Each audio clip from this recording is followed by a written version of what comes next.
Hey everyone, I'm curious.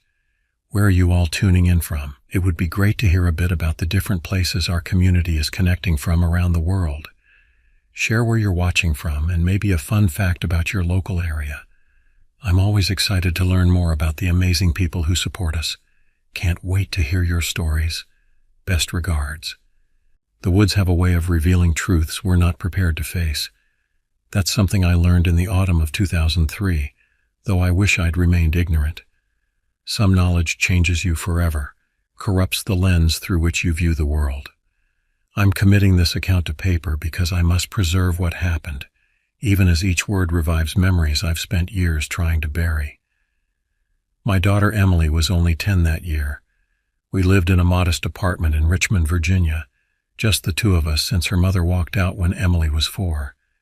The abandonment left scars on both of us, though Emily's were deeper, manifesting in small ways. Her reluctance to form attachments, her fear of being left alone, her need for routines and traditions that provided stability. That's how our annual cabin trips began. Every autumn, we'd escape to a small, rustic cabin in the Shenandoah Valley for a long weekend. Those few days in the wilderness became sacred to us, a chance to strengthen our bond away from the distractions of city life. For Emily, with her curly blonde hair and eyes that sparked with curiosity, these trips represented adventure. For me, they offered rare moments of peace in an otherwise chaotic existence balancing work and single parenthood. I remember preparing for what would be our final trip with particular clarity. Emily sat cross-legged on our living room floor, methodically packing her backpack with field guides, a magnifying glass, and her prized possession, a leather-bound sketchbook for documenting wildlife. "Dad, do you think we'll see a black bear this time?" she asked, her voice tinged with both hope and apprehension. "Probably not," I replied, zipping up my duffel bag. "They tend to keep their distance from humans, but we'll definitely see deer, maybe some foxes." "What about wolves?" She looked up, her blue eyes wide. I chuckled. "No wolves in Virginia anymore, Em. Not for a long time." How confidently I dismissed her question, how naively secure in my understanding of the natural world. If only I'd known what truly lurked in those ancient woods. We left early Friday morning, the sun barely cresting the horizon as we loaded our Honda Civic. Emily clutched her favorite stuffed animal, a worn wolf named Luna, against her chest as she settled into the passenger seat. The 3-hour drive passed pleasantly, filled with our favorite music and Emily's animated chatter about school. The deeper we drove into the Shenandoah Valley, the more the landscape transformed. Urban sprawl gave way to rolling farmland, which eventually surrendered to dense, vibrant forest. Autumn had painted the trees in brilliant crimsons and golds, a spectacular display that never failed to take my breath away. "It's like the trees are on fire," Emily whispered, pressing her palm against the window as we wound through the mountain roads. We reached the cabin just after noon. It stood in a small clearing, surrounded by towering oak and maple trees that dappled the ground with shadows. Nothing fancy, just a one-story structure built of weathered logs with a sagging porch and a stone chimney. But it felt like home the moment we stepped inside. The interior was exactly as we remembered. A main room with a fireplace and kitchenette, 2 small bedrooms, and a bathroom with temperamental plumbing. The wooden floors creaked beneath our feet as we moved about, unpacking groceries and settling in. Emily immediately claimed her usual bed by the window, carefully arranging Luna and her books on the nightstand. "Can we hike to the lookout today?" she asked, bouncing on her heels as I stowed our food in the ancient refrigerator. "Not today, kiddo. It's already afternoon, and I want to check the trail conditions first." I glanced out the window at the gathering clouds. "Besides, looks like we might get some rain. How about we gather firewood, play some cards, and save the big hike for tomorrow?" She agreed, hiding her disappointment admirably. We spent the afternoon combing the edges of the clearing for fallen branches, building up a respectable woodpile beside the porch. As the daylight began to fade, we retreated inside. I prepared a simple dinner of pasta and sauce on the old gas stove, while Emily set the table with our mismatched camping dishes. That evening remains etched in my memory as our final moment of normalcy, sitting before a crackling fire, playing endless rounds of Crazy Eights, roasting marshmallows for s'mores. Emily's laughter echoed through the cabin as melted chocolate smeared across her chin. Outside, the wind picked up, rustling the trees and occasionally tapping branches against the roof. "That sounds like fingers," Emily said suddenly, turning toward the window. "Like someone's trying to get in." "Just the trees, Em," I assured her, though a peculiar chill crept up my spine. "They get friendly when it's windy." She nodded, but her gaze lingered on the darkened glass. "I had a weird dream last night about this place." "What kind of weird?" She hesitated, biting her lower lip. "There was something in the woods, watching us through the windows. It had yellow eyes." "Probably just thinking about wildlife," I said lightly, though something in her expression unsettled me. "Your brain mixing up bears and owls into something scary." "Maybe." She didn't sound convinced. Later, as I tucked her into bed, she gripped my hand with surprising strength. "Dad? If I hear something in the night, can I come to your room?" "Of course," I smiled, brushing hair from her forehead. "But the only thing you'll hear is me snoring." I kissed her goodnight and retreated to my own room, leaving both our doors ajar. Outside, the wind continued to howl and rain began to patter against the roof. I lay awake longer than usual, listening to the storm intensify, trying to ignore a growing sensation of unease. Had the forest always felt this watchful, this aware? I dismissed the thought as imagination inflamed by my daughter's talk of dreams and yellow eyes. Eventually, exhaustion overcame my restlessness and I drifted into uneasy sleep. I awoke once in the deepest part of night, certain I'd heard something moving on the porch, a slow, deliberate scraping like claws on wood. Heart pounding, I strained to listen, but there was only the sound of rain and wind. I told myself it was a branch dragged by the storm, or perhaps a raccoon seeking shelter.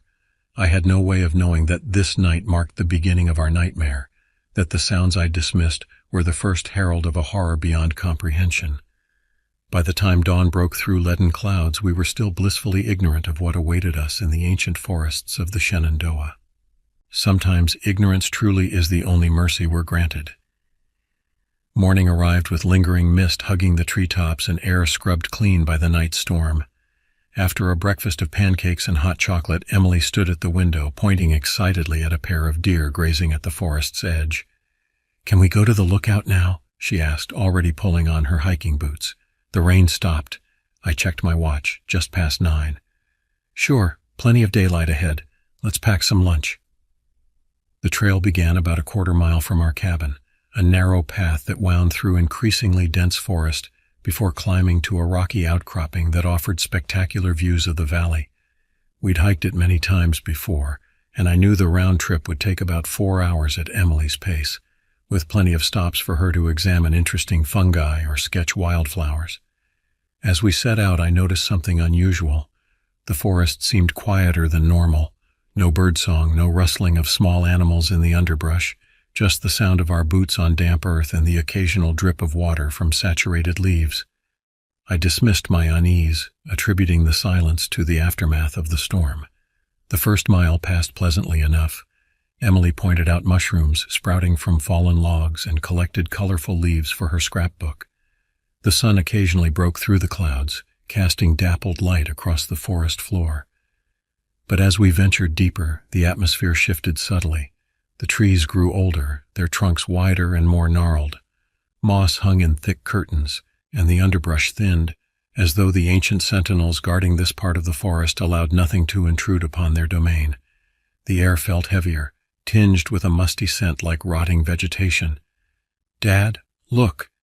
Emily suddenly stopped, pointing to the ground ahead. "What made those?" I crouched beside her, examining what appeared to be tracks pressed into the soft earth. Large, five-toed impressions that resembled a bear's, but with disconcertingly elongated digits. They formed a clear trail leading away from our path, deeper into the woods. "Probably a black bear," I said, though doubt colored my voice.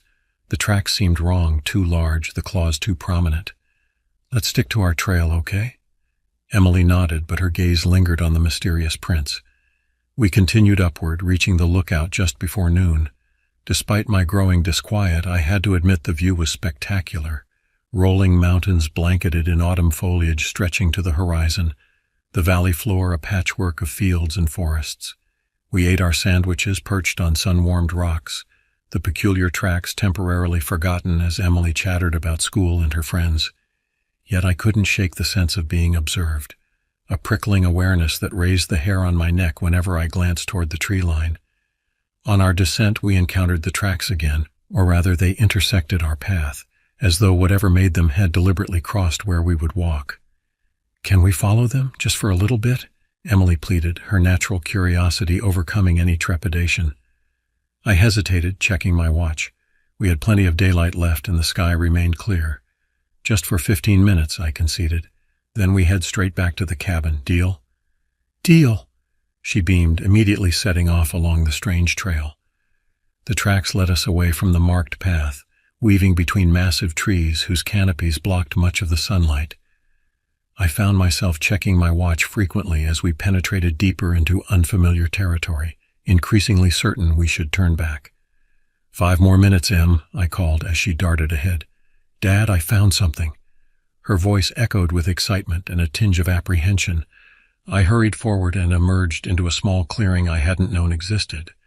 At its center stood a dilapidated wooden structure, not quite a cabin, but larger than a shed. Its weathered boards had turned silver with age, the roof partially collapsed. Vines climbed its walls, reclaiming it for the forest. "What is this place?" Emily whispered, approaching cautiously. "Probably an old hunter's blind or Forest Service outpost," I replied, though something about the structure filled me with inexplicable dread. "We should head back. Can't we just look inside, please?" Her eyes pleaded, that insatiable curiosity burning bright. Against my better judgment, I relented. "Quickly, don't touch anything." The door hung precariously from rusted hinges, opening with a groan that seemed to reverberate through the clearing. A wave of foul air washed over us, the stench of decay and something else, something acrid and unnatural that burned my nostrils. The interior was a single room, illuminated by shafts of light filtering through holes in the roof. Rotting furniture lay scattered about, a toppled table, broken chairs, a rusted metal bed frame stripped of any mattress. In one corner, a pile of what appeared to be animal bones gleamed dully. Some were clearly from deer or raccoons, but others I couldn't identify, their proportions disturbingly human-like. "Dad," Emily's voice quavered as she pointed to a dark corner, "there's something there." I followed her gaze to a small wooden chest partially hidden beneath debris. Before I could stop her, Emily darted forward and lifted its lid. Inside lay a leather-bound journal, its cover stained and cracked with age. "We shouldn't touch that," I warned, but Emily had already extracted it, her fingers tracing the strange symbols embossed on its cover. "Look at this," she breathed, opening it to reveal pages filled with cramped, frantic handwriting, interspersed with disturbing drawings, twisted figures lurking among stylized trees, anatomical sketches of creatures that couldn't possibly exist. I peered over her shoulder, my unease growing as I made out fragments of text. "It watches from the trees, never sleeping, never alone. The tracks appear after rain. Do not follow them. Yellow eyes in the darkness. It knows when you see it. The shed offers no protection. Nothing does. A sudden crash outside made us both jump, probably just a branch falling, but it shattered the spell cast by the journal. We're leaving, now." I took Emily's hand, pulling her toward the door. "Can I take the journal?" she asked, clutching it against her chest. "We can figure out what it means." Every instinct screamed against removing anything from this place, but Emily's pleading expression wore down my resolve. "Fine, but we're going straight back to the cabin." The return journey seemed to take twice as long, shadows stretching as afternoon waned toward evening. I couldn't shake the feeling that we were being followed, that something tracked our movements from just beyond the trees. Emily clutched the journal tightly, her earlier excitement replaced by a watchful silence. By the time we reached the cabin, twilight had descended, transforming the forest into a maze of deepening shadows. I locked the door behind us, something I'd never felt compelled to do before, and busied myself preparing dinner while Emily spread the journal on the kitchen table, completely absorbed. "Listen to this," she called as I stirred a pot of stew. "It is drawn to light and sound. Darkness is not safety but concealment. Move only when necessary." Maybe we should put that away for tonight," I suggested, discomfort crawling up my spine. She ignored me, flipping pages with growing agitation. "Dad, I think whoever wrote this was hiding from something in the forest." She looked up, her face pale. "Something that's still out there." I forced a reassuring smile. "It's just an old journal, probably some hermit's ramblings or maybe even fiction. Nothing to worry about." As darkness fell completely, I drew the curtains and stoked the fire, trying to create a bubble of normalcy. We ate dinner in strained silence, the journal lying between us like an unwelcome guest. Emily picked at her food, her gaze repeatedly drawn to the windows. "What if it's real?" she finally whispered. "What if we're being watched right now?" "There's nothing out there except trees and normal forest creatures," I assured her, even as doubt gnawed at my certainty. We were washing dishes when the first sound came, a low grating noise like metal drawn slowly across stone. It emanated from the direction of the porch, followed by what could only be described as the deliberate tap of claws on wood. Emily's eyes widened in terror. I pressed a finger to my lips, set down the dish I'd been drying, and moved silently to the window. Pulling the curtain back just enough to peer out, I scanned the darkness. The porch appeared empty, but at the edge of the clearing where forest began, I glimpsed movement. A tall, unnaturally thin silhouette that seemed to shift between the trees. As I watched, paralyzed, it tilted what must have been its head, and two glowing yellow points pierced the darkness, eyes fixed unmistakably on the cabin, on us. I let the curtain fall and turned to find Emily clutching the journal, her hands trembling. "It's here," she whispered. "The Watcher is here." That night remains a blur of terror and vigilance. We huddled in Emily's room, doors locked, a chair wedged beneath the knob. The sounds continued intermittently, scratching at the walls, that terrible grating noise, and occasionally a low guttural vocalization that resembled no animal I'd ever heard. Emily clutched Luna to her chest, knuckles white, as I paged through the journal by flashlight, searching for any information that might help us survive until dawn. Most entries were indecipherable, the handwriting deteriorating into frenzied scribbles or symbols that made my eyes hurt to look at. But certain phrases stood out with horrifying clarity. "It cannot enter unless invited. Keep doors locked, windows shuttered. It feeds on fear first, flesh second. Control your terror or it will sense weakness. Dawn drives it back into the deep woods. Nighttime is its domain." Around 3 a.m, a new sound joined the cacophony, the slow, deliberate turning of the front doorknob. Emily whimpered, burying her face against my shoulder as I raised the hunting knife I'd retrieved from my backpack, but the door held, and eventually the attempt ceased. As predicted in the journal, the presence retreated with the first gray light of dawn. We emerged cautiously from the bedroom to find the cabin undisturbed, save for long parallel scratches marring the front door, 5 distinct lines gouged deep into the wood. "We need to leave," I said, already gathering our belongings. "Now, before it gets dark again." Emily nodded, clutching the journal. "What about this?" I hesitated. Part of me wanted to leave it behind, to pretend we'd never found it, or the shed, or those tracks.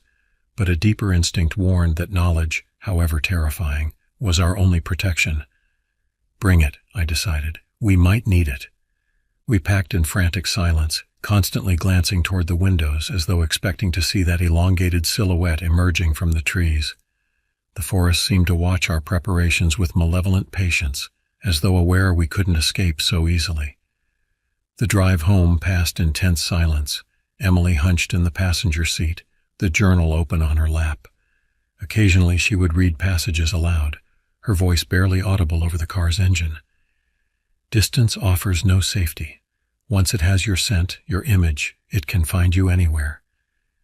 It is patient beyond human comprehension. Weeks, months, years mean nothing to it." By the time we reached Richmond, afternoon was fading toward evening.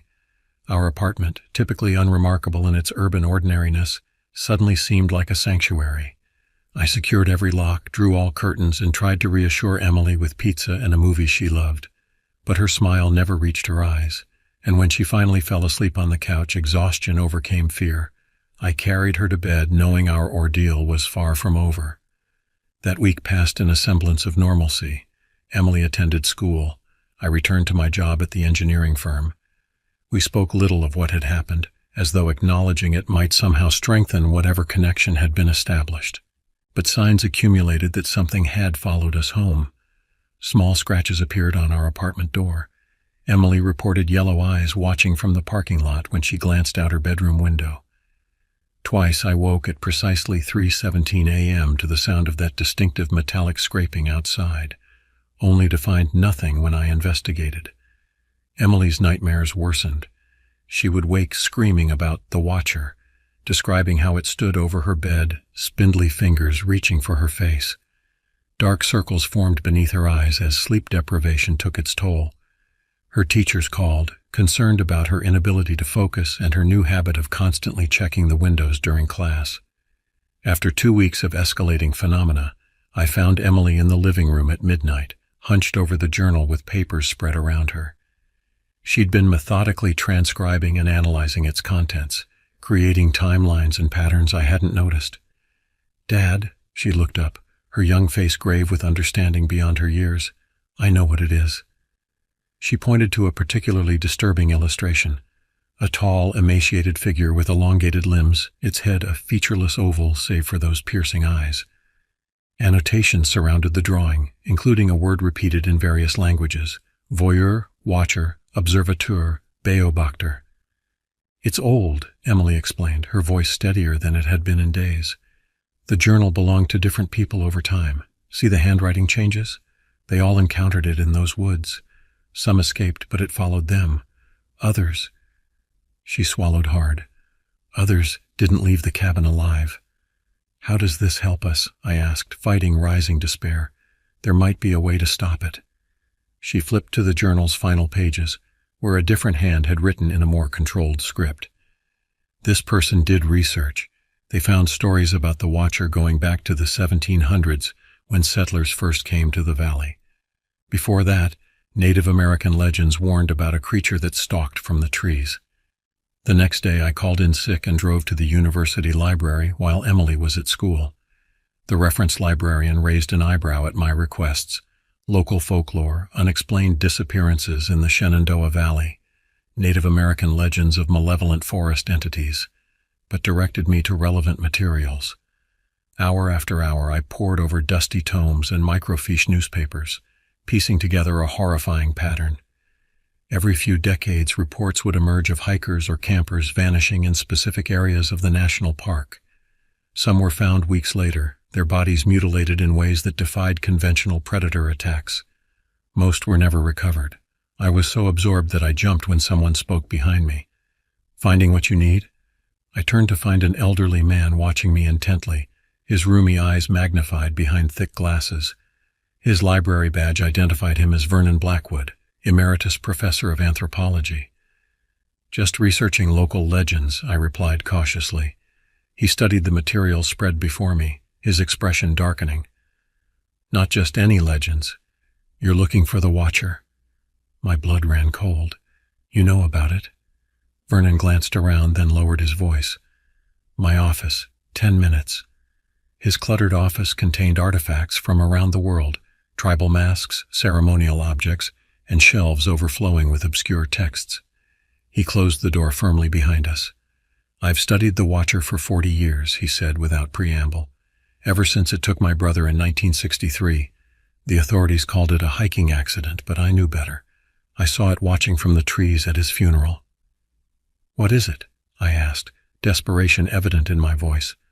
"Not what, who." Vernon retrieved a leather portfolio from a locked drawer. His name was Elias Thornfield, a British naturalist who came to study the valley's ecosystem in 1832.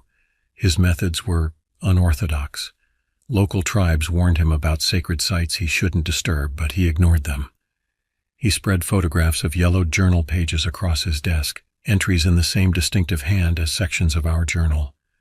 Thornfield discovered something in a cave system deep in the valley, something the natives had sealed away centuries earlier. His last journal entry describes releasing a presence ancient beyond reckoning before he vanished. 3 months later, settlers reported seeing a tall figure with Thornfield's distinctive limp watching their cabins from the forest edge. "That's impossible," I whispered. "That was almost 200 years ago." "Whatever entered Thornfield changed him, preserved him," Vernon continued grimly. The natives called it the hunger that walks, a parasitic entity that takes a human host but warps it over time. It feeds on fear and suffering before consuming its victims physically. How do we stop it? I asked, thinking of Emily waiting at home, vulnerable. Vernon's expression turned grave. Legend says it can be destroyed by returning it to the cave where it was originally imprisoned, using fire and iron to seal it away again. He hesitated. But no one knows the cave's location anymore. Thornfield's final journal might have contained that information, but it was lost decades ago. My breath caught. Unless it's the journal we found. Hope flickered in Vernon's faded eyes. You have Thornfield's journal? I nodded, describing our discovery in the shed. That changes everything, he breathed. With the complete journal, we might find the cave's location. He gripped my arm with surprising strength. But be careful. If you have the journal, the Watcher knows. It will do anything to prevent you from finding that cave. When I returned home that evening, Emily was waiting by the door, her face ashen. It was outside my school today, she whispered, standing across the street watching. Miss Peterson saw it too. She called security, but it disappeared. That night, as Emily finally slept, exhaustion overcoming fear, I spread the journal across the kitchen table and began a systematic review, paying special attention to Thornfield's early entries.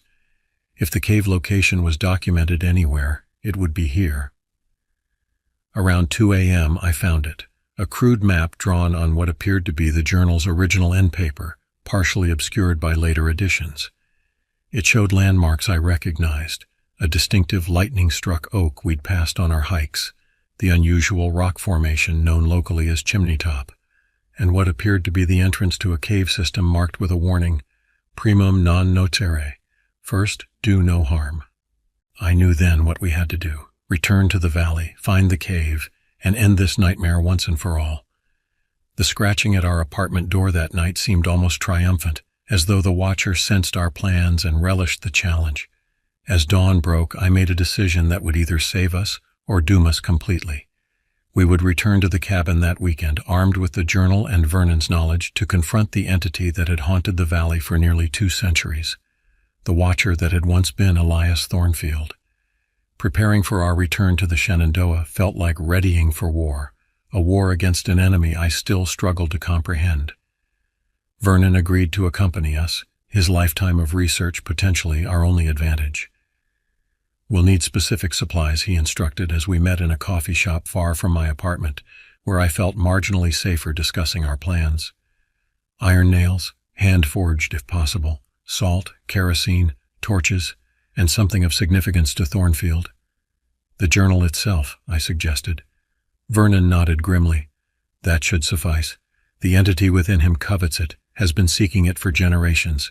We can use that desire as bait. Over the next 3 days, I gathered what we needed while maintaining a facade of normalcy. Emily helped, her initial terror gradually hardening into determined resolve. Despite my instincts screaming to keep her as far from danger as possible, I knew I couldn't leave her alone, not with the Watcher aware of her, hunting her. I'm scared, she admitted the night before our departure, as we packed our supplies into backpacks. But I'm more scared of living like this forever, always looking over my shoulder, always wondering when it'll come through my window. I hugged her fiercely, marveling at her courage. We'll end this, Em, I promise. Vernon met us early Friday morning, his ancient pickup truck loaded with additional equipment, climbing gear, first aid supplies, powerful flashlights, and a shotgun he placed deliberately on the seat beside him. Conventional weapons won't kill it, he cautioned, noting my expression, but they can slow it down. We followed his truck in my Honda, the 3-hour drive passing in tense silence. Emily clutched Luna in her lap, occasionally reading from the journal, memorizing passages she thought might help us. The weather matched our mood, gray clouds gathering, promising rain by nightfall. As we turned onto the rutted fire road leading to the cabin, a sense of dread settled over me. The forest seemed to press closer, branches reaching like grasping fingers. Even in daylight, shadows pooled unnaturally beneath the trees. The cabin looked smaller than I remembered, more vulnerable. Fresh scratches marred its exterior walls, long parallel gouges that hadn't been there during our previous visit. Inside, evidence of unwelcome presence awaited, furniture overturned, cupboard contents scattered across the floor, Emily's pillow shredded. "It's been waiting," Vernon muttered, surveying the destruction. "It knows we've returned." We worked quickly, securing the cabin as best we could while daylight remained. Vernon inscribed strange symbols above doors and windows. "Protective sigils," he explained, "that might buy us time." I nailed iron spikes into the threshold and windowsills, recalling the journal's assertion that cold iron repelled the entity. By late afternoon, we'd transformed the cabin into a fortress of sorts. Rain began to fall as we gathered around Vernon's detailed topographical map, plotting our route to the cave. "Here," Vernon indicated a spot approximately 3 miles northeast of the cabin. Based on Thornfield's map and modern surveys, the cave entrance should be located along this ridgeline. We'll set out at first light tomorrow. "Why not go now?" Emily asked, glancing nervously at the darkening windows. "The Watcher is strongest at night," Vernon explained gently, "and the terrain is treacherous even in daylight. We need every advantage." He didn't voice the obvious. If we failed to find the cave or to trap the entity, we might never leave these woods alive. As darkness fell completely, we huddled in the main room, a fire blazing in the hearth. Vernon insisted we each carry iron, nails clutched in our palms, the metal cold and reassuring. Emily sat between us on the couch, Luna tucked beneath her arm, as Vernon recounted what he'd learned about the entity over decades of research. The natives called it wechuj, a spirit of insatiable hunger that could possess humans who violated certain taboos. Once possessed, the host would transform gradually, becoming elongated, emaciated, less human with each feeding. Thornfield's journals suggest he discovered a dormant wechuj sealed in a sacred cave. Whether through ignorance or arrogance, he released it, becoming its first modern host. "But why does it watch instead of just attacking?" I asked, glancing toward the window where rain lashed against glass. "It feeds on fear before flesh," Vernon replied grimly. "The longer it observes its prey, the more terror it harvests. Some victims were watched for months before the final attack." Emily shuddered against my side. "It's been watching us for weeks, which means we've become a significant source of nourishment," Vernon confirmed. "It won't relinquish such prey easily." The first scratching began around midnight, soft at first, then increasingly frantic, circling the cabin as though testing our defenses. Emily whimpered, pressing herself against me as Vernon raised the shotgun, his weathered face set in grim lines. "The iron is working," he whispered. "It can't enter." A new sound joined the scratching, a wet, chittering noise like insect mandibles amplified 100-fold. The temperature plummeted suddenly, our breath fogging despite the fire's warmth. Through the window I glimpsed movement, a tall, impossibly thin silhouette circling the cabin, its movements jerky yet purposeful. "Don't look directly at it," Vernon warned sharply. "Direct observation strengthens its connection to you." Hours passed in this state of siege, the entity testing each window, each door, occasionally emitting that terrible metallic scraping noise that set my teeth on edge. Emily eventually fell into exhausted sleep against my shoulder, her face twitching with nightmares I couldn't protect her from. "It's trying to wear us down," Vernon murmured, his eyes red-rimmed from vigilance. "Exhaust us before our journey tomorrow." "Will this work?" I asked quietly, doubt gnawing at me. "Trapping it in the cave?" Vernon's expression revealed his own uncertainty. "The legends say it worked before for centuries, until Thornfield's interference. It's our only hope." Shortly before dawn, the assault intensified. The front door shuddered under tremendous force, the iron nails groaning in their sockets. Windows rattled in their frames.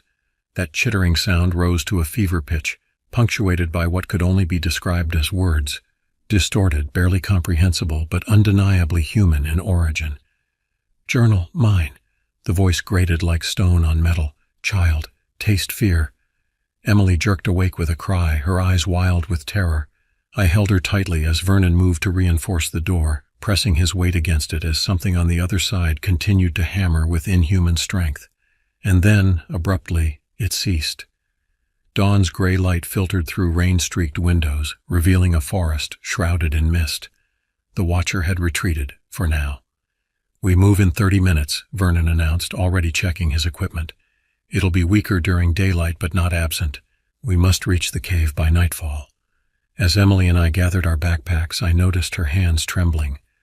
We can still leave, I told her softly. Drive away. Go somewhere it can't find us. She shook her head resolutely. It would follow. You know it would. She clutched Luna one last time before placing the stuffed wolf carefully on her bed, a talisman left behind, a promise to return. When we stepped onto the porch, the forest seemed to hold its breath. No bird song, no rustling leaves despite the wind. Just silence and the persistent drip of rainwater from saturated branches. Vernon took point, shotgun ready, as we set off into the preternatural stillness, the journal secure in my backpack. Our journey had begun, a desperate gambit against an entity that had hunted these woods for generations. With each step deeper into the forest, I felt its gaze upon us, patient and hungry, waiting for the inevitable moment when our strength would falter. Waiting to feed. The forest closed around us like a living entity, branches reaching as though to impede our progress. Rain continued to fall, a persistent drizzle that soaked through our clothing and rendered the ground treacherous underfoot. Vernon led our small procession with the confidence of a man who had spent decades preparing for this moment, consulting his compass frequently as we navigated increasingly unfamiliar terrain.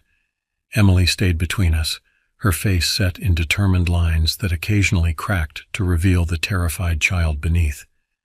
I maintained constant vigilance behind her, checking our backs every few minutes, certain that the watcher tracked our movements from just beyond visual range. We're entering territory that doesn't appear on modern maps, Vernon explained during a brief rest. He indicated a ravine cutting across our path, a deep gash in the earth partially concealed by dense undergrowth. This entire section was deliberately excluded from park surveys in the 1930s at the request of local tribal elders. They knew what was here, I said, understanding dawning. Vernon nodded grimly. They've always known. Their ancestors sealed the cave centuries ago and established a tradition of avoiding this region. White settlers ignored those warnings, built cabins like yours, and people began to disappear. We descended carefully into the ravine, using exposed tree roots as handholds. At the bottom, a narrow stream trickled between moss-covered stones. The air felt different here, heavier, charged with something I couldn't identify but that raised goosebumps on my exposed skin. "Dad," Emily whispered, pointing to our right. "Look." Partially submerged in the stream bed lay the skeletal remains of a deer, or what I initially took for a deer. Closer inspection revealed anatomical impossibilities, too many joints in the legs, a skull elongated beyond natural proportions, eye sockets positioned at unnatural angles. "Not a natural animal," Vernon confirmed, studying the remains with academic detachment. "The entity doesn't just consume its prey, it warps them, changes their fundamental structure." "Like it did to Thornfield," Emily said quietly. "Precisely." Vernon began climbing the opposite side of the ravine. "We're getting close. The transformation accelerates near the cave." The forest beyond the ravine had an ancient quality, massive trees with trunks wider than our outstretched arms, their canopies forming a cathedral-like dome that further dimmed the already gray daylight. Moss hung in thick curtains, and fungi of shapes and colors I'd never seen sprouted from decaying logs. "No normal wildlife has inhabited this area for generations," Vernon observed as we passed another set of distorted remains, this time something that might once have been a fox. "Only the corrupted survive here, feeding upon each other in endless cycles of distorted consumption." After another hour of increasingly difficult hiking, we reached a steep incline strewn with massive boulders. Vernon pointed to a narrow opening between two of the largest rocks. "There, according to Thornfield's map, that should be the cave entrance." We approached cautiously. The opening resembled a jagged wound in the earth, barely wide enough for an adult to squeeze through. Cold air flowed from its depths, carrying that same acrid scent I'd noticed in the shed where we found the journal. "I'll go first," Vernon decided, switching on his most powerful flashlight. "Felix next, then Emily. Stay close, but if anything happens to me, turn and run. Don't hesitate. Don't look back." He disappeared into the narrow passage. After a tense moment, his voice echoed back. "Clear so far. Come ahead." I helped Emily adjust her backpack to fit through the tight entrance, then followed Vernon into the earth. The passage descended steeply, opening into a larger tunnel whose walls glistened with moisture. Our flashlight beams revealed elaborate carvings, stylized figures with elongated limbs, scenes of hunting and consumption, warnings in a pictographic language lost to time.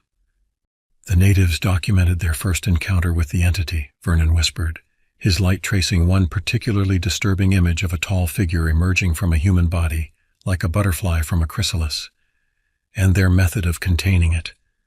The tunnel continued downward, occasionally branching. Vernon navigated with confidence, consulting Thornfield's map at each intersection.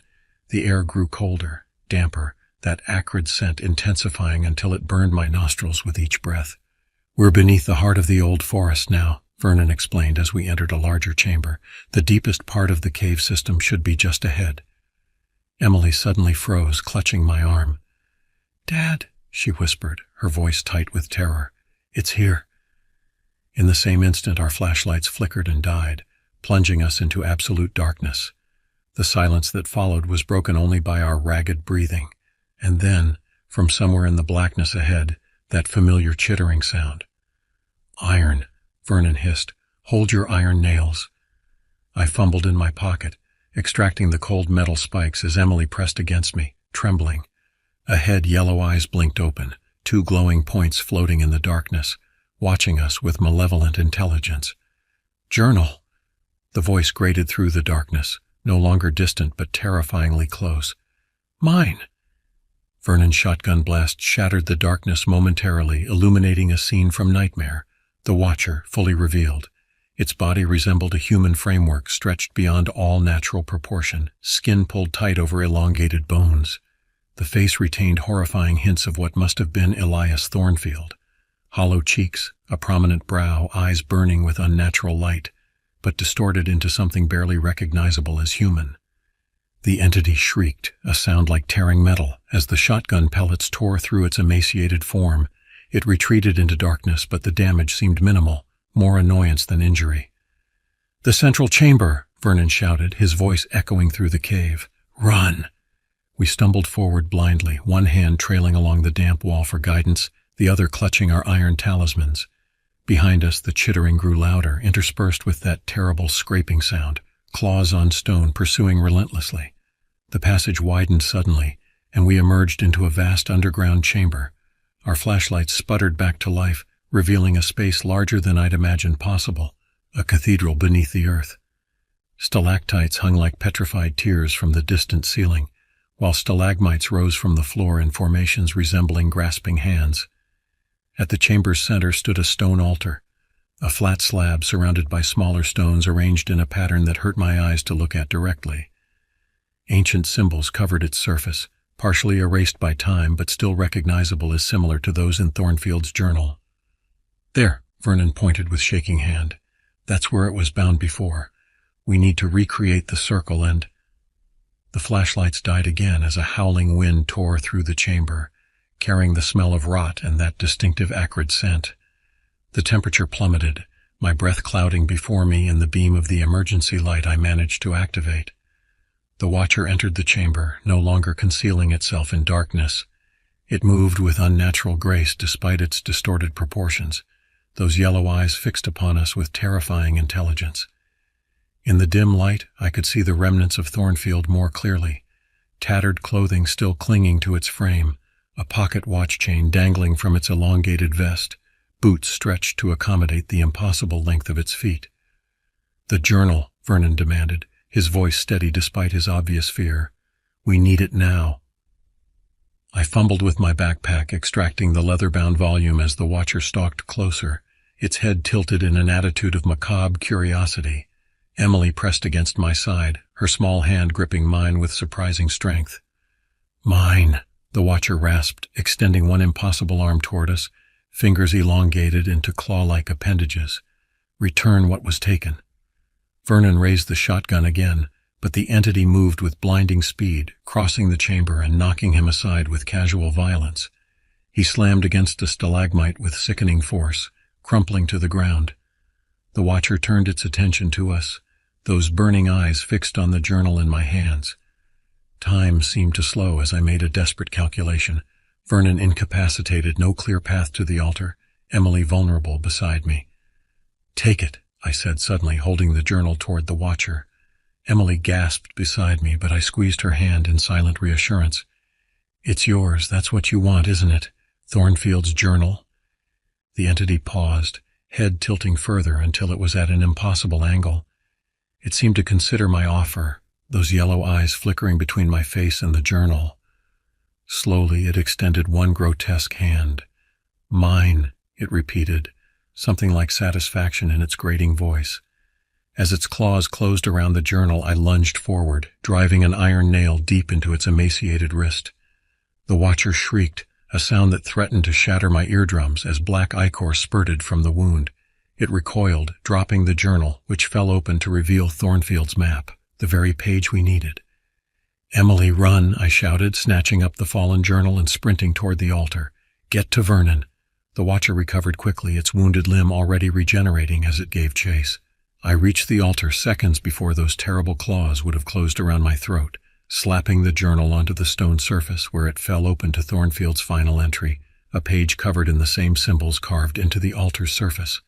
Emily had reached Vernon, who was conscious but badly injured. "The kerosene," he croaked, fumbling with his pack. "Circle the altar, quickly." As the watcher approached, moving with predatory deliberation now, Emily uncapped the kerosene bottle and began pouring it in a circle around the altar where I stood. The entity seemed cautious, keeping its distance from the forming circuit, those yellow eyes watching with calculating intelligence. "The nails," Vernon called weakly. "Place them at the cardinal points around the circle. Hurry!" With shaking hands, I positioned iron nails at north, south, east, and west points along the kerosene line as Emily completed the circle. The watcher paced just beyond our makeshift barrier, testing for weaknesses, occasionally emitting that terrible chittering sound. "Now what?" I called to Vernon, who had dragged himself to a sitting position against a nearby formation. "Read the journal," he instructed. "The final entry, out loud." I turned to the open page, struggling to decipher Thornfield's increasingly deranged handwriting. The watcher grew more agitated as I began to read, its movements becoming erratic, desperate. "I have unleashed something ancient beyond reckoning," I read, the words seeming to echo with unnatural resonance in the vast chamber. "It fills me, changes me, consumes me from within. I cannot undo what I have done, but perhaps I can contain it as the natives did before." The watcher shrieked, launching itself toward me only to recoil as it reached the kerosene line. Emily, following Vernon's weak gestures, struck a match and touched it to the circle. Flames erupted instantly, racing around the altar in a perfect ring of fire that cast grotesque shadows across the chamber walls. "With these words I bind thee," I continued, the journal's pages turning of their own accord now, revealing text I hadn't seen before, words in a language I didn't recognize but somehow understood. "By iron and fire, by blood and bone, by name and nature, I return thee to thy prison." The watcher convulsed as though the words themselves caused physical pain. Its form seemed to flicker, momentarily revealing the human Thornfield must once have been, a bearded man in 19th century attire, eyes wide with horror and recognition. "Elias Thornfield," I read the final line, understanding suddenly what was required. "I release you." The entity screamed, a sound both inhuman and terribly recognizably human. It clawed at itself as though trying to separate from its own form. The flames around the altar rose higher, their color shifting from orange to an unnatural blue that cast everything in ghostly light. "The final step," Vernon called, his voice weakening. "Your blood, a drop on the journal." Without hesitation, I pressed one of the iron nails into my palm, drawing blood that fell onto Thornfield's final page. The effect was immediate and catastrophic. The watcher's form began to tear apart, the parasitic entity separating from what remained of Thornfield's human form. The chamber filled with a whirlwind of darkness, a writhing mass of shadow and malevolence that howled with voices that seemed to contain centuries of consumed victims. "Get down!" Vernon shouted as the vortex intensified. I dove from the altar, tackling Emily to the ground as the maelstrom reached its peak. The separated entity, now a formless mass of darkness shot through with those terrible yellow eyes, was drawn inexorably toward the altar, compressing into a singularity of pure malevolence before being absorbed into the stone itself. Thornfield's remains, little more than a skeleton in tattered clothing, collapsed to the chamber floor. Silence fell, broken only by our ragged breathing and the fading crackle of flames. The air cleared, that acrid scent replaced by the natural dampness of the cave. Our flashlights sputtered back to life, revealing the chamber in normal illumination. "Is it over?" Emily whispered, her voice small in the vast space. Vernon nodded weakly, blood trickling from a gash on his forehead. "The binding is complete. It's trapped once more, as it was before Thornfield released it." I approached the altar cautiously. The journal remained open to that final page, but the text had changed, transformed into warnings similar to those the natives had carved centuries earlier. The message was clear: do not disturb, do not release, do not forget. "We should go," I said, helping Vernon to his feet, "before anything else decides we're unwelcome." "The journal stays," Vernon insisted as I reached for it. "It belongs here as part of the binding." I nodded, understanding. With one last look at the altar, at Thornfield's pathetic remains beside it, we began our journey back through the twisting passages, toward daylight and safety. The ascent seemed easier somehow, as though the cave itself was eager for our departure. When we finally emerged into fading afternoon light, the forest felt different, still ancient, still mysterious, but no longer malevolent. Natural sounds had returned: birdsong, rustling leaves, the distant call of a hawk. Our journey back to the cabin passed without incident, though Vernon's injuries slowed our progress considerably. By the time we reached the clearing, stars were appearing in the darkening sky, ordinary darkness now, free from supernatural dread. Emily ran ahead to the porch, turning back with the first genuine smile I'd seen in weeks. "Luna's still here," she called, disappearing inside to retrieve her stuffed wolf. "It's really over?" I asked Vernon as we approached the cabin more slowly. "The entity is bound again," he confirmed. "But such bindings aren't permanent, merely long-term containment. Decades from now, perhaps centuries, someone else might stumble upon that cave, might release what we imprisoned today. Then we need to ensure no one does," I said firmly. "Warning signs, restricted access, whatever it takes." Vernon nodded wearily. "I have connections at the Park Service, the Historical Society. We'll find a way to protect the site without drawing attention to what it contains." That night we slept soundly for the first time in weeks. No scratching at the doors, no yellow eyes watching from darkness. In the morning we packed our belongings in comfortable silence, each processing what we had experienced, what we had overcome. As we prepared to leave, Emily paused on the porch, looking back at the cabin with an expression beyond her years. "We're never coming back here, are we?" "No, sweetheart," I answered honestly. "This chapter of our lives is closed." She nodded, clutching Luna against her chest. "Good." 22 years have passed since that final confrontation in the depths of the Shenandoah. Emily is a grown woman now, with a successful career in anthropology, inspired perhaps by Vernon's influence during her formative years. We never returned to that cabin, never set foot in those particular woods again. Vernon died peacefully 5 years after our ordeal, having dedicated his remaining time to establishing protections around the cave site, classified archaeological restrictions, tribal spiritual boundaries, and Park Service limitations that ensure no casual hiker will stumble upon that terrible altar. I still dream of the Watcher sometimes, those yellow eyes observing from darkness, that terrible chittering sound echoing through forest silence. On such nights I check the locks twice, draw the curtains tight, and remind myself that some horrors once confronted lose their power over us. But I never hike in forests alone, never linger in deep woods as daylight fades. And when Emily calls to tell me she's planning a camping trip with friends or colleagues, I can't help but warn her. Check the weather forecasts carefully, I say. Never venture out when storms are predicted, and always watch for unusual tracks after the rain.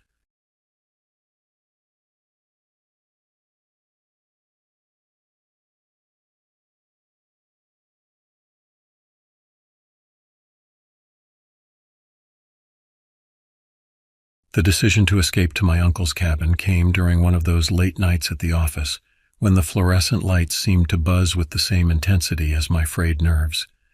I am Griffin Mulligan, Senior Account Manager at Westfield Marketing Solutions, and by February of this year, I was dangerously close to what my therapist would probably call a complete psychological breakdown. Life in Boston had become a pressure cooker. The divorce papers from Elaine sat half-signed on my kitchen counter.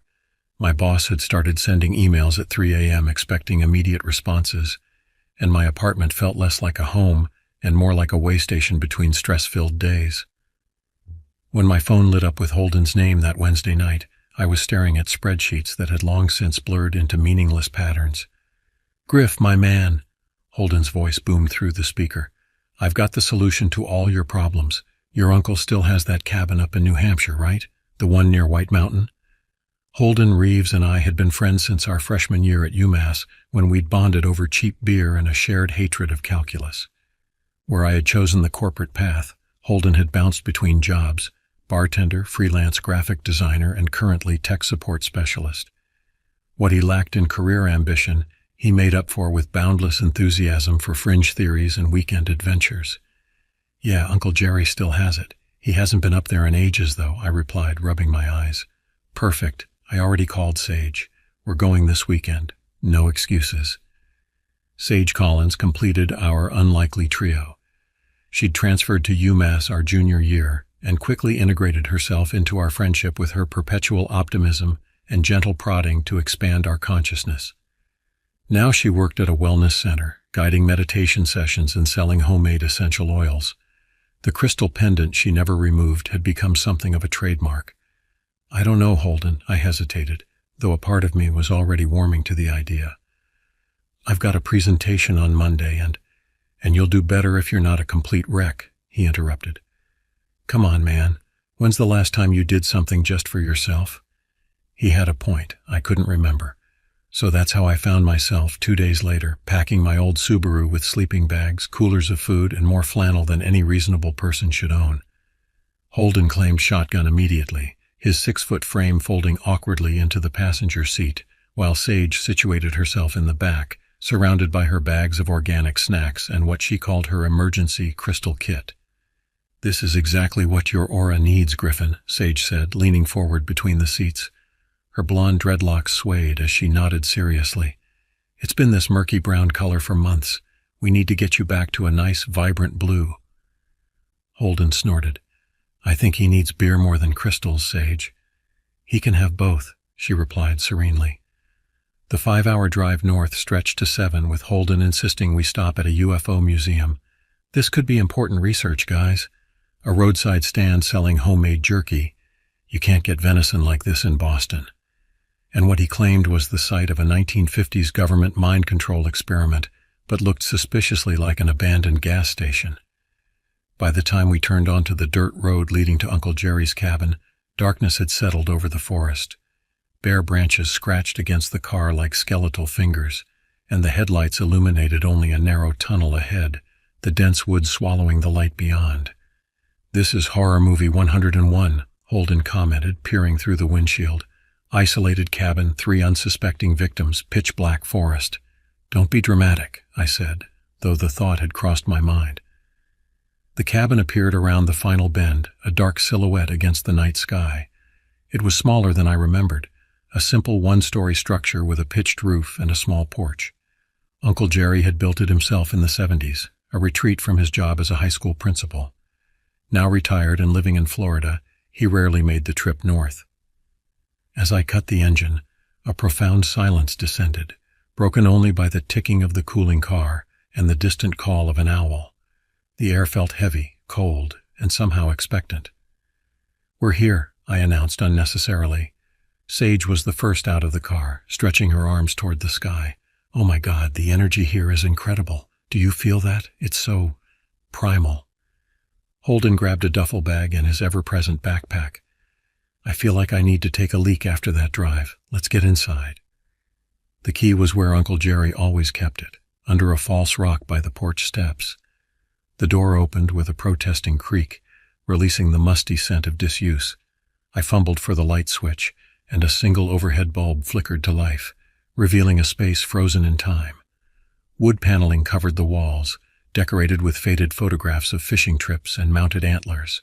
A stone fireplace dominated one wall, flanked by sagging armchairs and a worn plaid couch. The kitchenette in the corner consisted of a small refrigerator, a two-burner stove, and open shelves holding mismatched dishes. 2 small bedrooms branched off from the main room, along with a bathroom that I knew contained a shower with unpredictable water pressure.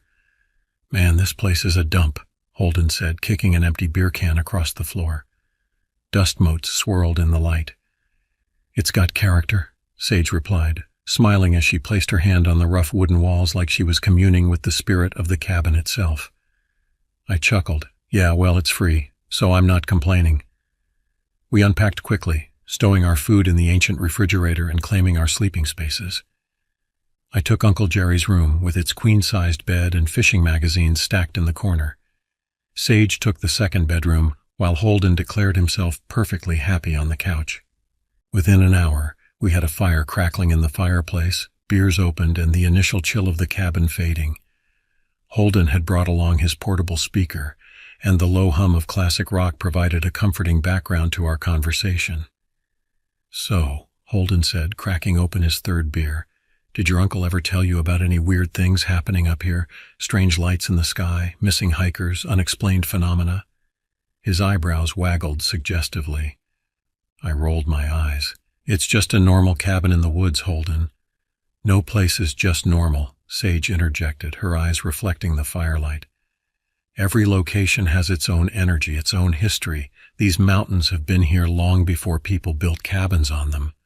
"See?" Holden gestured toward her with his beer. "Sage gets it. Old places have secrets." He leaned forward, his voice dropping dramatically. "Did you know the White Mountains have some of the highest concentrations of unexplained disappearances in the country? People just walk into these woods and never come out." "That's because they're unprepared for wilderness hiking," I countered. "Is that what they want you to think?" Holden raised an eyebrow. The conversation meandered from there, through Holden's latest conspiracy theories, Sage's new meditation techniques, and my work frustrations. The familiar rhythm of our friendship eased the tension I'd been carrying for months. For the first time in a long while, I felt my shoulders relaxing, my mind clearing.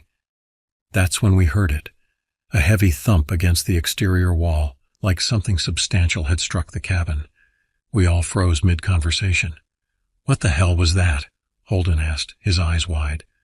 "Probably just a raccoon or something," I said, trying to keep my tone light. "That was way too loud for a raccoon," Sage whispered, her earlier serenity replaced by wariness. We waited in silence, but no further sound came. After a few minutes, Sage suggested we check it out. I grabbed the heavy-duty flashlight from my backpack and we stepped onto the porch, the wooden boards creaking beneath our feet. The night air hit me like a physical force, colder now, with a strange electrical quality that raised the hair on my arms. I swept the flashlight beam across the clearing around the cabin, illuminating nothing but trees and shadows. "See? Nothing to worry about," I said, though I couldn't shake the uneasy feeling crawling up my spine. As we turned to go back inside, the beam of my flashlight caught something at the edge of the woods, a momentary reflection, like eyes catching the light, too high off the ground to belong to any normal forest creature. Then it was gone, so quickly I couldn't be sure I'd seen it at all. "Did you see that?" I asked, my voice tight. "See what?" Holden had already turned back toward the door. I hesitated, then shook my head. "Nothing, just my imagination." But as I followed them back inside, I couldn't help glancing over my shoulder one more time at the dark wall of trees surrounding us. Something didn't feel right. It was as if the forest itself had become aware of our presence and was watching. I slept fitfully that night, drifting in and out of troubled dreams filled with shadowy figures moving just beyond my field of vision. The cabin creaked and settled around me, ordinary noises that my sleep-deprived mind transformed into something sinister. When morning finally arrived, I was almost relieved to see sunlight filtering through the dusty curtains. The smell of coffee drew me to the main room, where Sage was already up, sitting cross-legged on a threadbare rug by the window, Her eyes were closed, hands resting on her knees, palms upward. "Morning," I said quietly, not wanting to disturb her meditation. Her eyes opened slowly. "Your energy is disturbed, Griffin. Did you sleep poorly?" I grabbed a mug and poured myself coffee from the ancient percolator. "Is it that obvious?" "The shadows under your eyes tell the story," she said, uncrossing her legs and standing in one fluid motion. "I didn't sleep well either. This place, it has an unusual vibration." Holden emerged from the bathroom, hair wet from a shower, looking surprisingly energetic. "Morning, campers. Who's ready for some wilderness adventure?" After a breakfast of Sage's homemade granola and some questionable eggs from the local store Holden had insisted on stopping at, we decided to explore the surrounding woods. The day was crisp but sunny, perfect for hiking. Uncle Jerry had kept a crude map of the area pinned to the kitchen wall, showing various trails and landmarks. "There's a ridge about 2 miles east that supposedly has a great view," I suggested, studying the faded pencil lines. "Boring," Holden declared. "What's this area marked 'Do Not Enter'?" He pointed to a section of the map where Uncle Jerry had scrawled those words in red. "Probably private property," I said. "Or a secret government testing facility," Holden countered with a grin. Sage leaned over the map. "It's near a stream. Water sources often have powerful energy. I'd like to see it." I was outvoted, and by mid-morning, we were trekking through the forest toward the forbidden area. The woods were beautiful in the daylight, tall pines reaching toward the sky, patches of melting snow creating small rivulets that crisscrossed our path, the occasional rustle of small animals moving through the underbrush. Sage was in her element, stopping frequently to examine plants or close her eyes and feel the forest's energy. "This place is alive in a way the city never is," she said, her face upturned to catch a shaft of sunlight breaking through the canopy. "Each tree has its own life force, its own story." Holden, walking ahead, called back, "Yeah, and I bet some of those stories would make great horror movies." I found myself relaxing as we walked. The exercise felt good after months of desk work, and there was something cleansing about the clean, pine-scented air. Maybe this trip had been a good idea after all. About an hour into our hike, the character of the forest began to change. The trees grew denser, older, their trunks twisted into strange shapes. Moss hung from branches like tattered curtains, and the ground underfoot became spongy with decomposing vegetation. Even the light seemed different, greener, more diffuse, as if filtered through layers of time itself. "We must be getting close to that marked area," I said, pulling out the photocopy of the map I'd made before leaving. "Look at these trees," Sage whispered, running her hand along a trunk that curved like a spine with scoliosis. "They're in pain." "Trees don't feel pain, Sage," I said automatically, though I had to admit there was something disturbing about the way they grew, as if reaching away from something. "All living things feel, Griffin," she replied, "and something has hurt this place." Holden had wandered a few yards ahead and suddenly called out, "Guys, you need to see this." We hurried to where he stood, crouched down examining something on the ground. As I approached, I saw what had caught his attention, a set of tracks unlike anything I'd ever seen before. They were large, easily twice the size of a human footprint, but with an unsettling shape, elongated, with what looked like 5-pointed toe marks at the front. Most disturbing was the clear impression of claws extending from each toe, digging deep into the soft soil. "What the hell made these?" Holden asked, his voice hushed with excitement and trepidation. I knelt beside him, studying the prints. "I don't know, they're too big for a bear or wolf." "And look," he pointed, "they're bipedal.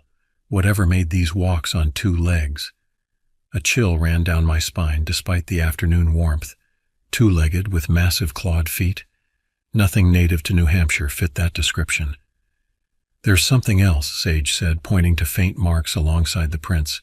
"It looks like something was being dragged." She was right. Parallel lines ran beside the tracks, as if the creature had been pulling something heavy through the forest. "We should follow them," Holden said immediately. "Are you insane?" I hissed. "What if this thing is still around?" "Come on, Griff. Where's your sense of adventure? This could be an undiscovered species. Or it could be dangerous," I countered. "I think we should follow them," Sage said quietly, surprising me. "But carefully. This is significant somehow. I can feel it." Again outvoted, I reluctantly agreed. though I kept glancing over my shoulder as we tracked the strange prints deeper into the woods. The trees grew even more twisted here, and I noticed that many had deep gouges in their trunks, long vertical scratches that peeled away the bark to expose the pale wood beneath. "Claw marks," Holden whispered, running his fingers along one set of gouges. Whatever made those tracks did this too. Why would something claw trees like this? I wondered aloud. "Territorial marking," Holden suggested, "like how bears scratch trees to mark their territory." "Or it's sharpening its claws," Sage added, her face unusually pale. The tracks led us to a small clearing where a stream cut through the forest floor. Under normal circumstances, it would have been picturesque, sunlight dappling the water, ferns growing along the banks. But the scene before us was far from idyllic. In the center of the clearing stood a large dead tree, its bark completely stripped away in places. Deep gashes scarred its pale trunk, some so deep they nearly cut through to the other side. Around the base of the tree, the ground was disturbed, churned up as if something had been digging or thrashing around. Most disturbing of all was the dark stain that spread across the ground and up the tree trunk. It looked disturbingly like dried blood. "Jesus," I breathed, taking an involuntary step back. Sage was unusually quiet, her eyes fixed on the tree. Her hands trembled slightly as she clutched her crystal pendant. "I don't like this, guys. It feels wrong." For once, Holden seemed at a loss for words. He circled the tree cautiously, examining the gashes.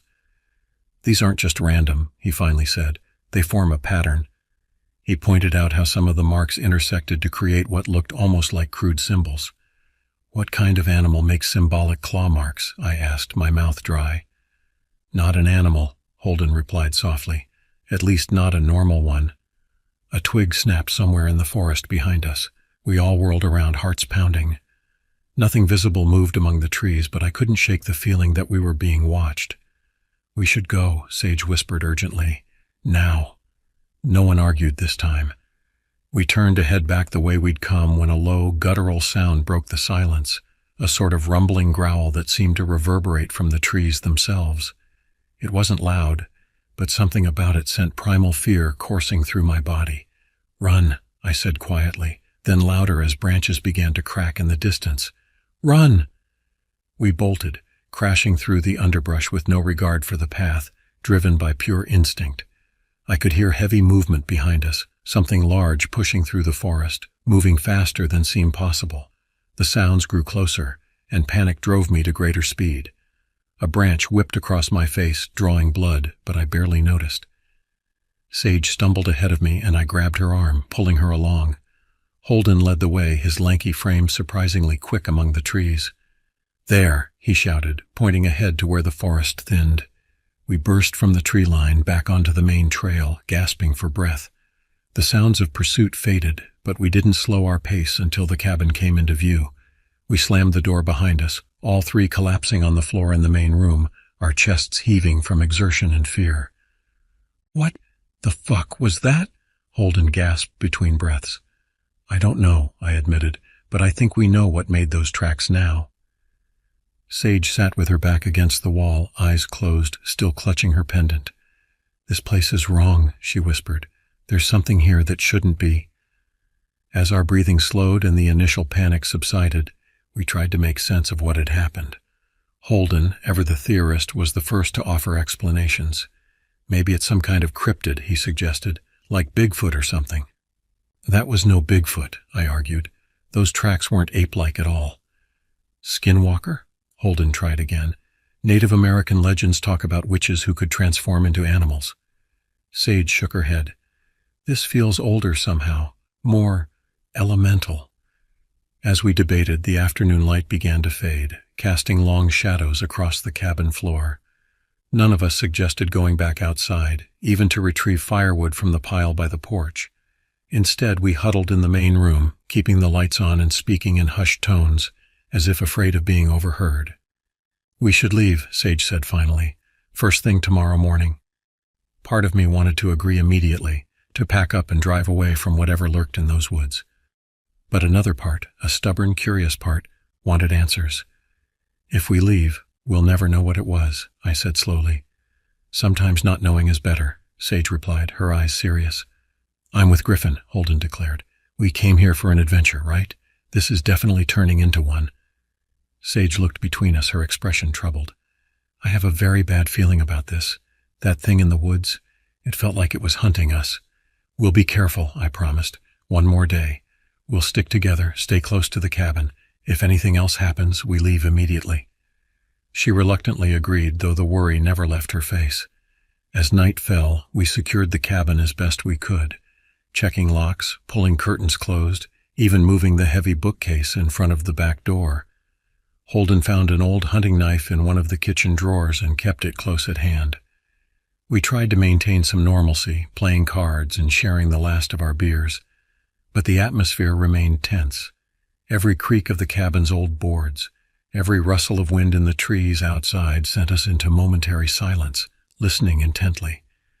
Around midnight, just as we were considering turning in for the night, there was a loud crash outside. This time it sounded like something had hit the side of the cabin with considerable force. The walls actually shook from the impact. What the hell is that? Holden shouted, jumping to his feet and grabbing the knife. Stay here, I said, grabbing the flashlight. I'll check it out. Are you crazy? I'm coming with you, Holden insisted, gripping the knife tightly. Sage looked like she wanted to protest, but just nodded, clutching a large kitchen knife she'd retrieved from the drawer. Be careful, she whispered. The three of us moved to the front door, hesitating only briefly before I pulled it open. The cold night air rushed in, carrying with it the scent of pine and something else, a musky, acrid odor that made my nose wrinkle. We stepped onto the porch, our flashlight beams cutting through the darkness. Nothing moved in the immediate vicinity of the cabin. I directed my light to the side where we'd heard the impact and saw splintered wood. Something had struck the cabin with enough force to damage the exterior wall. Look, Sage whispered, pointing to the ground. In the dirt by the cabin, there was a fresh print, the same elongated five-toed track we'd seen in the woods earlier. But even more disturbing were the marks on the damaged section of wall. When I directed my flashlight there, I could clearly see 5 parallel gouges in the wood, claw marks. It's testing the cabin, Holden said, his voice unnaturally high, checking for weaknesses. Before I could respond, movement caught my eye, a large dark shape moving quickly through the trees at the edge of the clearing. The flashlight beam only caught it for an instant, but what I saw turned my blood to ice. It was tall, at least 7 feet, moving on 2 legs with a strange, fluid grace that no human could match. Its body seemed almost skeletal, with 2 long limbs and what looked like patchy dark fur or hair covering parts of it. But it was the face, or what should have been a face, that truly horrified me. In the brief moment the light caught it, I saw no features, just a blank, smooth surface where eyes, nose, and mouth should have been.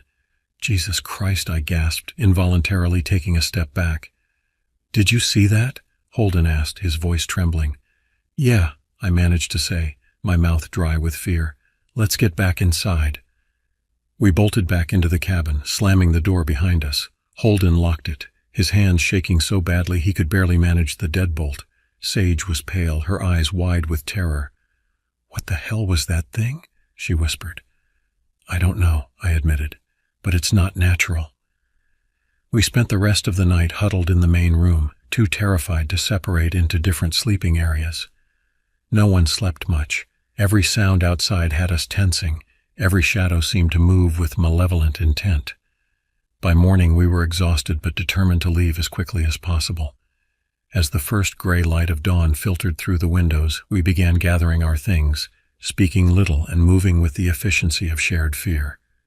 We were nearly finished packing when Sage, looking out the kitchen window, suddenly gasped. "Oh my God," she breathed. "Look at the car." I rushed to her side, peering through the glass. My Subaru sat where we'd left it, but it was no longer in the same condition. Deep gouges ran across the hood and doors. All 4 tires were slashed to ribbons, and written in what looked like claw marks across the windshield was a crude symbol, the same pattern we'd seen carved into the tree in the clearing. We were trapped. I slept fitfully that night, drifting in and out of troubled dreams filled with shadowy figures moving just beyond my field of vision. The cabin creaked and settled around me, ordinary noises that my sleep-deprived mind transformed into something sinister. When morning finally arrived, I was almost relieved to see sunlight filtering through the dusty curtains. The smell of coffee drew me to the main room, where Sage was already up, sitting cross-legged on a threadbare rug by the window. Her eyes were closed, hands resting on her knees, palms upward. "Morning," I said quietly, not wanting to disturb her meditation. Her eyes opened slowly. "Your energy is disturbed, Griffin. Did you sleep poorly?" I grabbed a mug and poured myself coffee from the ancient percolator. "Is it that obvious?" "The shadows under your eyes tell the story," she said, uncrossing her legs and standing in one fluid motion. "I didn't sleep well either. This place, it has an unusual vibration." Holden emerged from the bathroom, hair wet from a shower, looking surprisingly energetic. "Morning, campers. Who's ready for some wilderness adventure?" After a breakfast of Sage's homemade granola and some questionable eggs from the local store Holden had insisted on stopping at, we decided to explore the surrounding woods. The day was crisp but sunny, perfect for hiking. Uncle Jerry had kept a crude map of the area pinned to the kitchen wall, showing various trails and landmarks. "There's a ridge about 2 miles east that supposedly has a great view," I suggested, studying the faded pencil lines. "Boring," Holden declared. "What's this area marked 'Do Not Enter'?" He pointed to a section of the map where Uncle Jerry had scrawled those words in red. "Probably private property," I said. "Or a secret government testing facility," Holden countered with a grin. Sage leaned over the map. "It's near a stream. Water sources often have powerful energy. I'd like to see it." I was outvoted, and by mid-morning we were trekking through the forest toward the forbidden area. The woods were beautiful in the daylight, tall pines reaching toward the sky, patches of melting snow creating small rivulets that crisscrossed our path, the occasional rustle of small animals moving through the underbrush. Sage was in her element, stopping frequently to examine plants or close her eyes and feel the forest's energy. "This place is alive in a way the city never is," she said, her face upturned to catch a shaft of sunlight breaking through the canopy. "Each tree has its own life force, its own story." Holden, walking ahead, called back, "Yeah, and I bet some of those stories would make great horror movies." I found myself relaxing as we walked. The exercise felt good after months of desk work, and there was something cleansing about the clean, pine-scented air. Maybe this trip had been a good idea after all. About an hour into our hike, the character of the forest began to change. The trees grew denser, older, their trunks twisted into strange shapes.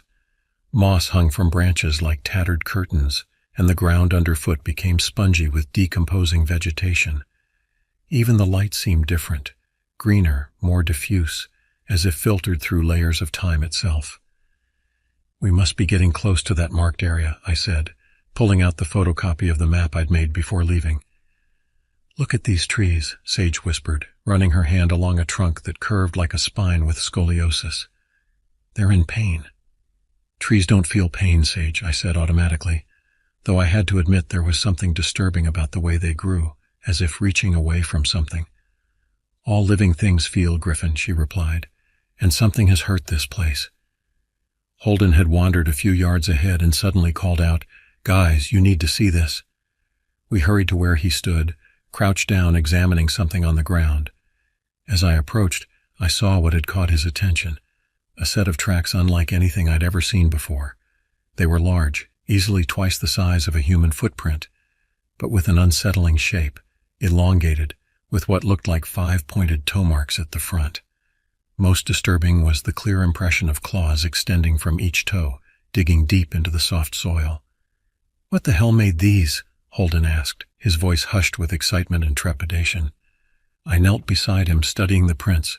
"I don't know. They're too big for a bear or wolf." "And look," he pointed, "they're bipedal. Whatever made these walks on 2 legs?" A chill ran down my spine despite the afternoon warmth. 2-legged with massive clawed feet? Nothing native to New Hampshire fit that description. "There's something else," Sage said, pointing to faint marks alongside the prints. "It looks like something was being dragged." She was right. Parallel lines ran beside the tracks, as if the creature had been pulling something heavy through the forest. "We should follow them," Holden said immediately. "Are you insane?" I hissed. "What if this thing is still around?" "Come on, Griff. Where's your sense of adventure? This could be an undiscovered species. Or it could be dangerous, I countered. I think we should follow them, Sage said quietly, surprising me. But carefully. This is significant somehow. I can feel it. Again outvoted, I reluctantly agreed, though I kept glancing over my shoulder as we tracked the strange prints deeper into the woods. The trees grew even more twisted here, and I noticed that many had deep gouges in their trunks, long vertical scratches that peeled away the bark to expose the pale wood beneath. Claw marks, Holden whispered, running his fingers along one set of gouges. Whatever made those tracks did this too. Why would something claw trees like this? I wondered aloud. Territorial marking, Holden suggested, like how bears scratch trees to mark their territory. Or it's sharpening its claws, Sage added, her face unusually pale. The tracks led us to a small clearing where a stream cut through the forest floor. Under normal circumstances, it would have been picturesque, sunlight dappling the water, ferns growing along the banks. But the scene before us was far from idyllic. In the center of the clearing stood a large dead tree, its bark completely stripped away in places. Deep gashes scarred its pale trunk, some so deep they nearly cut through to the other side. Around the base of the tree, the ground was disturbed, churned up as if something had been digging or thrashing around. Most disturbing of all was the dark stain that spread across the ground and up the tree trunk. It looked disturbingly like dried blood. Jesus, I breathed, taking an involuntary step back. Sage was unusually quiet, her eyes fixed on the tree. Her hands trembled slightly as she clutched her crystal pendant. I don't like this, guys. It feels wrong. For once, Holden seemed at a loss for words. He circled the tree cautiously, examining the gashes. These aren't just random, he finally said. They form a pattern. He pointed out how some of the marks intersected to create what looked almost like crude symbols. What kind of animal makes symbolic claw marks? I asked, my mouth dry. Not an animal, Holden replied softly. At least not a normal one. A twig snapped somewhere in the forest behind us. We all whirled around, hearts pounding. Nothing visible moved among the trees, but I couldn't shake the feeling that we were being watched. We should go, Sage whispered urgently. Now. No one argued this time. We turned to head back the way we'd come when a low guttural sound broke the silence, a sort of rumbling growl that seemed to reverberate from the trees themselves. It wasn't loud, but something about it sent primal fear coursing through my body. Run, I said quietly, then louder as branches began to crack in the distance. Run! We bolted, crashing through the underbrush with no regard for the path, driven by pure instinct. I could hear heavy movement behind us, something large pushing through the forest, moving faster than seemed possible. The sounds grew closer, and panic drove me to greater speed. A branch whipped across my face, drawing blood, but I barely noticed. Sage stumbled ahead of me, and I grabbed her arm, pulling her along. Holden led the way, his lanky frame surprisingly quick among the trees. There, he shouted, pointing ahead to where the forest thinned. We burst from the tree line back onto the main trail, gasping for breath. The sounds of pursuit faded, but we didn't slow our pace until the cabin came into view. We slammed the door behind us, all three collapsing on the floor in the main room, our chests heaving from exertion and fear. What the fuck was that? Holden gasped between breaths. I don't know, I admitted, but I think we know what made those tracks now. Sage sat with her back against the wall, eyes closed, still clutching her pendant. This place is wrong, she whispered. There's something here that shouldn't be. As our breathing slowed and the initial panic subsided, we tried to make sense of what had happened. Holden, ever the theorist, was the first to offer explanations. Maybe it's some kind of cryptid, he suggested, like Bigfoot or something. That was no Bigfoot, I argued. Those tracks weren't ape-like at all. Skinwalker? Holden tried again. Native American legends talk about witches who could transform into animals. Sage shook her head. This feels older somehow, more elemental. As we debated, the afternoon light began to fade, casting long shadows across the cabin floor. None of us suggested going back outside, even to retrieve firewood from the pile by the porch. Instead, we huddled in the main room, keeping the lights on and speaking in hushed tones, as if afraid of being overheard. We should leave, Sage said finally. First thing tomorrow morning. Part of me wanted to agree immediately to pack up and drive away from whatever lurked in those woods. But another part, a stubborn, curious part, wanted answers. "If we leave, we'll never know what it was," I said slowly. "Sometimes not knowing is better," Sage replied, her eyes serious. "I'm with Griffin," Holden declared. "We came here for an adventure, right? This is definitely turning into one." Sage looked between us, her expression troubled. "I have a very bad feeling about this. That thing in the woods, it felt like it was hunting us." "We'll be careful," I promised. "One more day. We'll stick together, stay close to the cabin. If anything else happens, we leave immediately." She reluctantly agreed, though the worry never left her face. As night fell, we secured the cabin as best we could, checking locks, pulling curtains closed, even moving the heavy bookcase in front of the back door. Holden found an old hunting knife in one of the kitchen drawers and kept it close at hand. We tried to maintain some normalcy, playing cards and sharing the last of our beers, but the atmosphere remained tense. Every creak of the cabin's old boards, every rustle of wind in the trees outside sent us into momentary silence, listening intently. Around midnight, just as we were considering turning in for the night, there was a loud crash outside. This time it sounded like something had hit the side of the cabin with considerable force. The walls actually shook from the impact. "What the hell is that?" Holden shouted, jumping to his feet and grabbing the knife. "Stay here," I said, grabbing the flashlight. "I'll check it out." "Are you crazy? I'm coming with you," Holden insisted, gripping the knife tightly. Sage looked like she wanted to protest, but just nodded, clutching a large kitchen knife she'd retrieved from the drawer. "Be careful," she whispered. The three of us moved to the front door, hesitating only briefly before I pulled it open. The cold night air rushed in, carrying with it the scent of pine and something else, a musky, acrid odor that made my nose wrinkle. We stepped onto the porch, our flashlight beams cutting through the darkness. Nothing moved in the immediate vicinity of the cabin. I directed my light to the side where we'd heard the impact and saw splintered wood. Something had struck the cabin with enough force to damage the exterior wall. "Look," Sage whispered, pointing to the ground. In the dirt by the cabin, there was a fresh print, the same elongated five-toed track we'd seen in the woods earlier. But even more disturbing were the marks on the damaged section of wall. When I directed my flashlight there, I could clearly see 5 parallel gouges in the wood, claw marks. "It's testing the cabin," Holden said, his voice unnaturally high, "checking for weaknesses." Before I could respond, movement caught my eye, a large dark shape moving quickly through the trees at the edge of the clearing. The flashlight beam only caught it for an instant, but what I saw turned my blood to ice. It was tall, at least 7 feet, moving on 2 legs with a strange, fluid grace that no human could match. Its body seemed almost skeletal, with 2 long limbs and what looked like patchy, dark fur or hair covering parts of it. But it was the face, or what should have been a face, that truly horrified me. In the brief moment the light caught it, I saw no features, just a blank, smooth surface where eyes, nose, and mouth should have been. "Jesus Christ," I gasped, involuntarily taking a step back. "Did you see that?" Holden asked, his voice trembling. "Yeah," I managed to say, my mouth dry with fear. "Let's get back inside." We bolted back into the cabin, slamming the door behind us.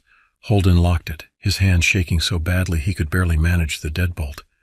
Sage was pale, her eyes wide with terror. "What the hell was that thing?" she whispered. "I don't know," I admitted, "but it's not natural." We spent the rest of the night huddled in the main room, too terrified to separate into different sleeping areas. No one slept much. Every sound outside had us tensing. Every shadow seemed to move with malevolent intent. By morning we were exhausted but determined to leave as quickly as possible. As the first gray light of dawn filtered through the windows, we began gathering our things, speaking little and moving with the efficiency of shared fear. We were nearly finished packing when Sage, looking out the kitchen window, suddenly gasped. "Oh my God," she breathed. "Look at the car." I rushed to her side, peering through the glass. My Subaru sat where we'd left it, but it was no longer in the same condition. Deep gouges ran across the hood and doors. All 4 tires were slashed to ribbons, and written in what looked like claw marks across the windshield was a crude symbol, the same pattern we'd seen carved into the tree in the clearing. We were trapped.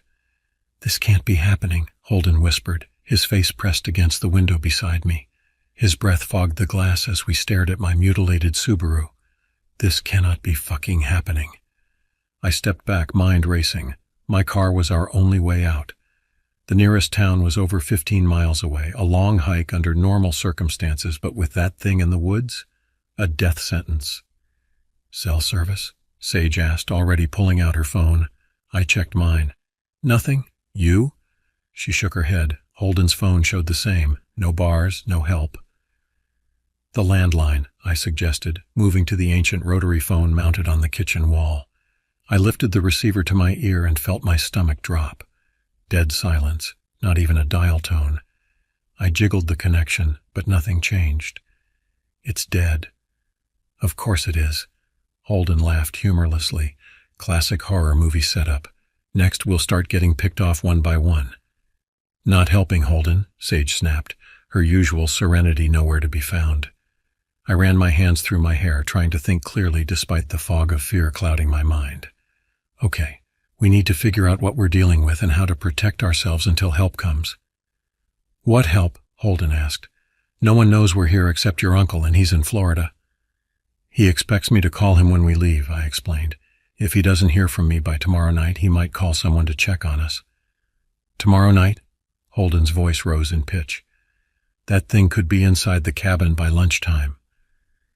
"Then we need to fortify," I said firmly, surprising myself with my own resolve. "Board up the windows, barricade the doors, turn this place into a fortress." Sage nodded, seeming to draw strength from the concrete plan. "And we need weapons, real ones, not just kitchen knives." I remembered Uncle Jerry's hunting days. Checked the bedroom closets and under the beds. Uncle Jerry was big on hunting. He might have left something here. We split up to search the cabin. I took the main bedroom, methodically checking every drawer, closet, and potential hiding spot. Under the bed I found an old metal toolbox. Inside were basic tools: hammer, screwdrivers, pliers. Not ideal weapons, but better than nothing. "Found something," Holden called from the living room. He was examining the mounted deer head above the fireplace.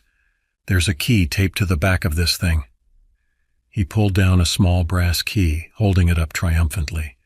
Gun cabinet, I realized. Uncle Jerry always kept his hunting rifles locked up. It took us 10 minutes of searching to find the cabinet, a narrow wooden case built into what looked like a normal panel of wall beside the fireplace. The key fit perfectly, and inside we found 2 rifles and a shotgun, along with several boxes of ammunition. "Do you know how to use these?" Sage asked, looking uncomfortable as I handed her a rifle. "Basic stuff," I admitted. "Uncle Jerry taught me when I was a teenager, but I'm no expert." "Better than nothing," Holden said, examining the shotgun with an expression somewhere between fear and fascination. We set the weapons aside and began fortifying the cabin. Using the tools from the toolbox, we removed shelves from the walls and used the wood to board up windows. We pushed heavy furniture against the doors and created makeshift alarm systems with pots and pans strung along fishing line in front of potential entry points. By mid-afternoon, we'd transformed the cabin into something resembling a survival bunker. We inventoried our remaining supplies, food for maybe 3 days if we rationed carefully, plenty of water from the well pump in the kitchen, and enough ammunition to hold off a small army, or one persistent monster. As daylight began to wane, we gathered in the living room, weapons close at hand. The atmosphere was tense with unspoken fear. "What do you think it wants?" Sage finally asked, breaking the silence. "To hunt," Holden replied immediately. "You saw those marks in the clearing. It's a predator." "But why target us specifically?" I wondered. "It followed us back to the cabin, damaged the car, cut the phone line. That's not normal predator behavior." "None of this is normal," Sage whispered. She'd been quieter than usual since our morning discovery, her face drawn and pale. Now she pulled her knees up to her chest, hugging them tightly. "I keep thinking about those symbols on the tree on the car. This isn't just an animal." "What else could it be?" I asked. She hesitated. "In some traditions, there are spirits or entities that guard certain places, ancient things that were here long before humans. What if we crossed into its territory?" "You mean that do not enter area on the map?" Holden asked. Sage nodded. "What if your uncle knew about this thing? What if that's why he marked the area? The thought had occurred to me too. Uncle Jerry wasn't the superstitious type, but he knew these woods better than anyone. If he'd marked an area off limits, he must have had a reason. "So what do we do?" Holden asked. "Apologize to the forest demon and hope it lets us go?" "We survive until help comes," I said firmly. "We stick together, keep watch in shifts, and be ready to fight if necessary." As if on cue, a low, rumbling growl came from outside, so close it sounded like it was right against the wall. We all froze, eyes wide, weapons instinctively raised. The growl faded, replaced by a soft scraping sound, claws dragging slowly across the exterior wall, circling the cabin. It was testing our defenses again, looking for a way in. "It's toying with us," Holden whispered. The scraping stopped at the front door. For a moment there was complete silence. Then came 3 distinct knocks, deliberate, almost human-like. My blood ran cold. "Did it just knock?" Sage's voice was barely audible. Before anyone could respond, something heavy slammed against the door, making it shudder in its frame. The barricade held, but just barely. Another slam followed, and another, each impact threatening to break through. I raised the shotgun, aiming at the door. "If it gets in, aim for center mass," I instructed, trying to keep my voice steady. The assault on the door suddenly ceased. Again that eerie silence fell, broken only by our ragged breathing. Then came a new sound, a strange rhythmic clicking, almost like someone rapidly tapping their fingernails on glass. "The window," Holden hissed, pointing to where the clicking originated. Through a gap in our hasty boarding, I caught a glimpse of something pressed against the glass, long skeletal fingers with curved claws that tapped in that unsettling rhythm. But what made my stomach heave was the face behind those fingers, or rather, the absence of one. Just as I'd seen earlier, there were no features, just a smooth, pale surface where a face should be. Sage made a small, strangled sound of terror. The creature at the window turned its blank face toward the noise, and though it had no visible eyes, I felt with absolute certainty that it could see us. The tapping stopped. The featureless head tilted slightly, as if considering its next move. Then it was gone, vanishing from the window so quickly it seemed to simply disappear. "Where did it go?" Holden whispered, turning in a slow circle, shotgun raised. We listened intently, but the forest outside had gone completely silent. No wind in the trees, no animal sounds, nothing. It was as if the world beyond our cabin had ceased to exist. "I don't like this," I said. "It's planning something." No sooner had the words left my mouth than a new sound broke the silence. A rhythmic thumping on the roof above us, footsteps moving back and forth across the shingles. Dust and small debris rained down from the ceiling with each heavy step. "The chimney," Sage gasped suddenly. "The fireplace." We whirled toward the stone fireplace, realizing too late the fatal flaw in our fortifications. A shower of soot and debris cascaded down the chimney, followed by the unmistakable sound of something large descending. "Block it!" I shouted, but it was too late. Long, pale limbs emerged from the fireplace, unfolding like a spider coming out of a hole. The creature pulled itself into our sanctuary, rising to its full height, taller than I'd estimated, its head nearly touching the ceiling. In the full light of the cabin, I could finally see it clearly, and the sight stole the breath from my lungs. Its body was emaciated, ribs and vertebrae visible beneath taut, grayish skin that was patched with dark, coarse hair. The limbs were too long, too jointed, bending in ways that human anatomy couldn't allow. And that blank face, now I could see that it wasn't completely featureless after all. Where eyes should have been, there were just shallow depressions in the skin. Below them, a horizontal line marked what might have been a mouth, sealed shut like a scar. "Oh my God," Holden whispered, raising his shotgun with shaking hands. The creature's head swiveled toward the sound. The line of its mouth began to split open, widening far beyond what should have been possible, revealing rows of needle-like teeth. All 3 of us fired at once. The cabin exploded with sound as our weapons discharged simultaneously. The creature jerked backward, dark fluid spraying from its torso. For one brief, hopeful moment, I thought we'd stopped it. Then it straightened, the wounds in its chest already sealing themselves closed. "Run!" I shouted, frantically reloading the shotgun. Sage bolted for the kitchen while Holden fired again, the blast catching the creature in what should have been its face. The featureless head snapped back, a chunk of tissue torn away to reveal not skull or brain, but a writhing mass of what looked like black tendrils. The thing let out a high-pitched, keening wail that made my ears throb. It staggered, momentarily disoriented, giving us precious seconds to retreat. I fired once more, aiming for its knees, then followed Holden and Sage into the kitchen. We slammed the door shut behind us, Holden jamming a chair under the handle while Sage frantically searched the cabinets. "The back door," I gasped, pointing to our only escape route. "We can't go out there," Holden protested. "That thing will hunt us down in the dark." "Better than being cornered in here," I argued, moving toward the door. "If we can make it to the shed I saw behind the cabin, there might be more weapons, or a radio, or—" A massive impact against the kitchen door cut me off. The wood splintered, clawed fingers punching through. "Griffin," Sage called suddenly, holding up a dusty glass bottle. "I found something." The label was faded, but I could make out the words "holy water" written in my uncle's cramped handwriting. "Uncle Jerry wasn't religious," I said, confused. "Doesn't matter," Sage replied, unscrewing the cap. "If your uncle left this here, he had a reason." Another impact rocked the door, the chair beginning to give way.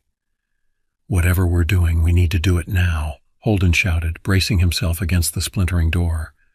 As the creature broke through, Sage hurled the bottle directly at it. The glass shattered against its chest, liquid splashing across its pale skin. The effect was immediate and horrifying. Where the water touched, the creature's flesh began to smoke and bubble, peeling away like paper in flames. It shrieked, an inhuman sound that made blood trickle from my right ear. Thrashing wildly, it retreated from the doorway, giving us our opening. "Go, now!" I shouted, pushing Sage toward the back door. We burst into the night, the cold air shocking after the stuffiness of the cabin. The forest loomed before us, dark and impenetrable. Behind us, the creature's agonized wails continued, but they wouldn't keep it occupied for long. "The shed," I gasped, pointing to a small structure about 30 yards from the cabin. "Run!" We sprinted across the clearing, my lungs burning with each breath. The shed door was secured with a rusted padlock, but Holden made quick work of it with the butt of his shotgun. We tumbled inside, pulling the door shut behind us. The interior was pitch black until Sage activated the flashlight on her phone. The weak beam revealed a cluttered space filled with old tools, dusty equipment, and boxes of forgotten supplies.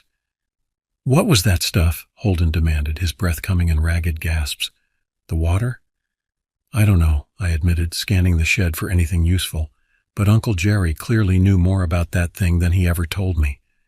Sage moved deeper into the shed, her light revealing more of the space. "Look at this," she said softly. The back wall of the shed was covered with papers, photographs, and maps, all connected with red string in a complex web of information.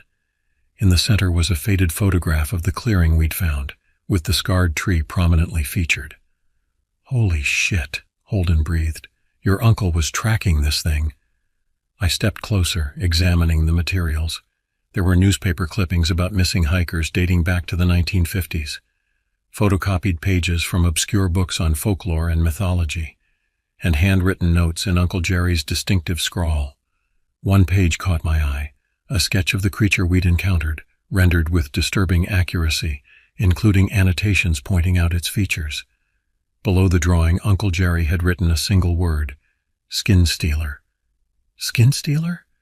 Sage read over my shoulder, her voice trembling. "There's more," I said, pointing to a journal wedged between two boxes. The leather-bound book was worn with age and use. I opened it carefully, revealing more of Uncle Jerry's handwriting. "It's been 10 years since I first encountered the entity in these woods," I read aloud. "Each year it grows bolder, venturing closer to human settlements. It is not of our world, at least not fully. It exists in the spaces between, drawn to our reality by blood and fear." Holden peered over my shoulder as I continued reading. "The natives knew of it. They called it by a name I cannot pronounce, but which roughly translates to the one who wears others. It hunts not just for sustenance, but for new forms to inhabit. It steals the skin of its victims, wearing them like garments until they rot away, forcing it to hunt again." Sage made a small, choked sound of disgust. That's what it wants from us? Our skin? I flipped forward through the journal, scanning for more information. Listen to this. I've discovered 3 things that weaken the entity. First, blessed water, not just any holy water, but water blessed specifically to bind creatures of the void. Second, symbols of warding drawn in human blood. And third, fire. It fears fire above all else. Great, Holden said sarcastically. So we need magic water, blood graffiti, or a flamethrower. Got any of those handy? I ignored him, continuing to search the journal. There's more here about how Uncle Jerry has been containing it for years. He performs some kind of ritual every spring that weakens it and binds it to the clearing with that marked tree. The do not enter area, Sage realized. Exactly, but according to this last entry...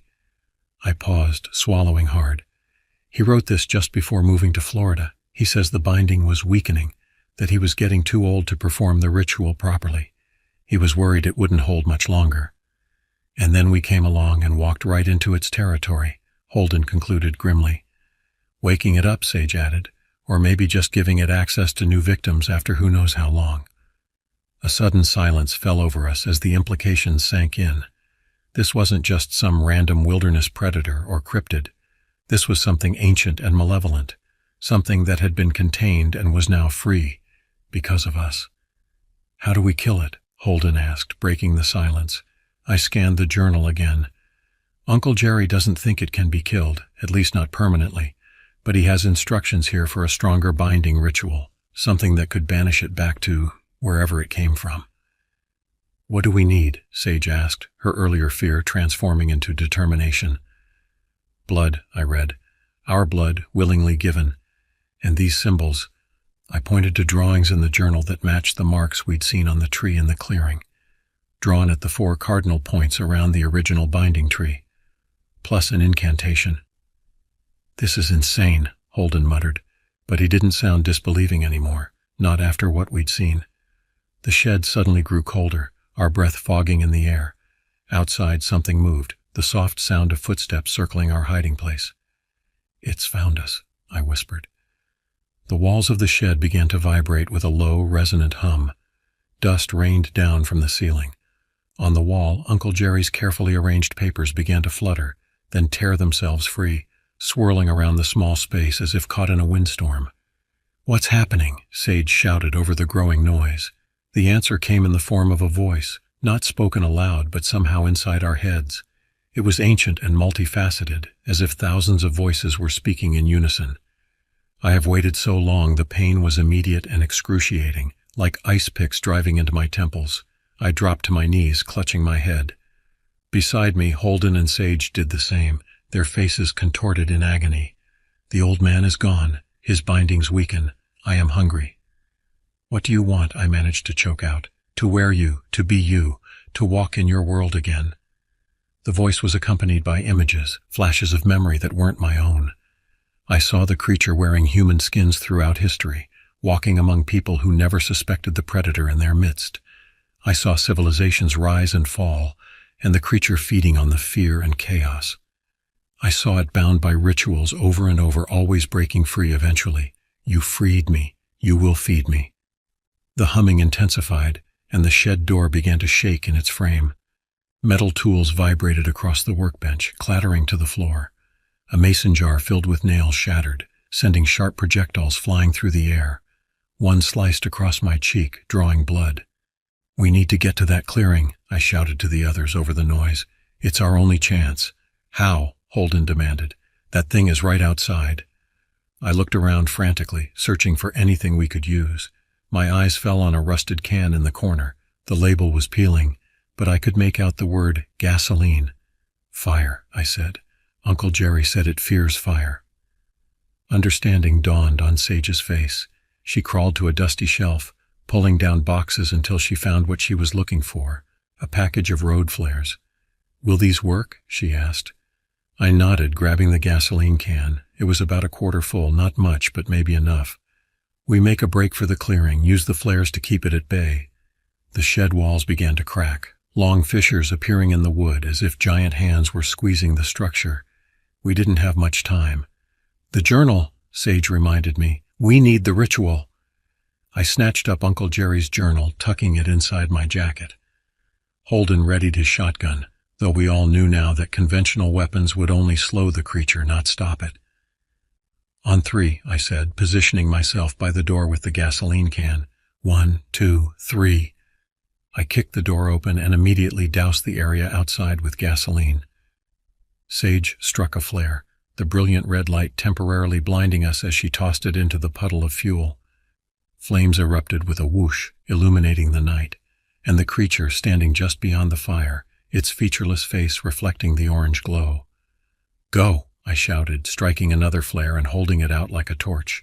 We ran, using the flares to create a barrier between us and the creature. It followed at a distance, circling, looking for an opening. The flames seemed to genuinely distress it. It wouldn't approach directly, instead darting between trees, always staying just at the edge of the light. The journey to the clearing felt endless, though it couldn't have been more than half a mile. Every shadow seemed to move with malicious intent. Every sound from the forest registered as a potential attack. The flares wouldn't last forever, and we had only brought 3 each. Finally, the trees thinned, and we emerged into the clearing with the scarred tree. In the moonlight, it looked even more ominous, its twisted form resembling a tortured human figure, arms raised in supplication or warning. I pulled out the journal with trembling hands. We need to draw the symbols at the north, south, east, and west points around the tree, I explained, showing them the diagrams. Using our own blood. Holden looked sick but determined. How do we know which way is north? Sage pulled out her phone. Compass app, she said, activating it. At least it's good for something out here.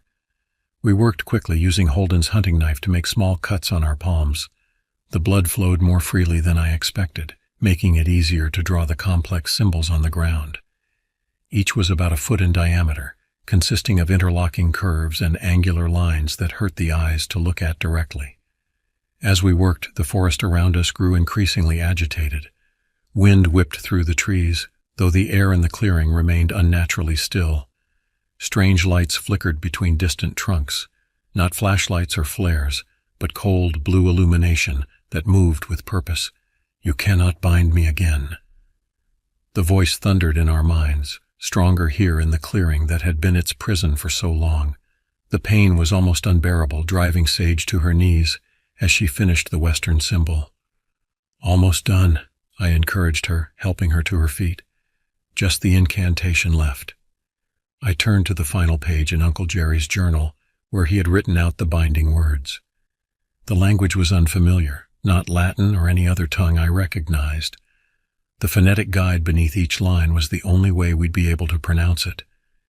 We need to stand at 3 points around the tree, I instructed, forming a triangle. We say the words together. We took our positions, the journal open in my hands. The clearing had gone completely silent now, not even the wind disturbing the perfect stillness. It felt as if the entire forest was holding its breath. Then the creature appeared at the edge of the clearing. It moved differently now, more cautious, perhaps sensing what we intended. Its featureless face turned toward each of us in turn, as if memorizing our positions. The old man failed. You will fail. Now, I shouted, and we began to recite the strange syllables from the journal. The words felt wrong in my mouth, as if they were never meant to be spoken by human tongues.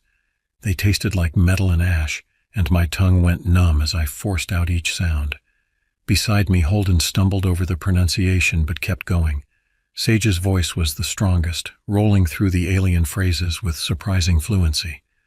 As we spoke, the symbols we had drawn began to glow, not with light but with a deeper darkness, as if they were holes cut into the fabric of reality itself. The creature let out a terrible wail and rushed forward, its elongated limbs carrying it across the clearing with frightening speed. Keep going, I shouted between phrases, even as the creature bore down on us.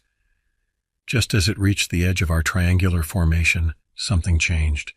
The air between us and the tree seemed to thicken, becoming visible as a swirling vortex of shadow and light. The creature slammed into this barrier and recoiled as if burned.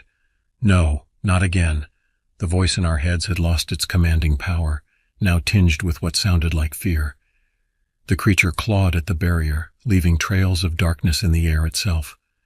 Around us, the 4 blood symbols pulsed in rhythm with our words, growing stronger with each repetition of the incantation. We were on the final stanza when the creature changed tactics. Instead of attacking the barrier directly, it began to circle, moving faster and faster until it was just a blur of pale limbs and shadow. The vortex between us wavered, the barrier thinning. "It's not working," Holden cried, his voice cracking with strain. "Don't stop," Sage urged. "We need to complete the ritual." The creature circling had created a counter-vortex, a whirlwind of negative energy that fought against our binding. I could feel the ritual weakening, the words losing their power as the creature's resistance grew.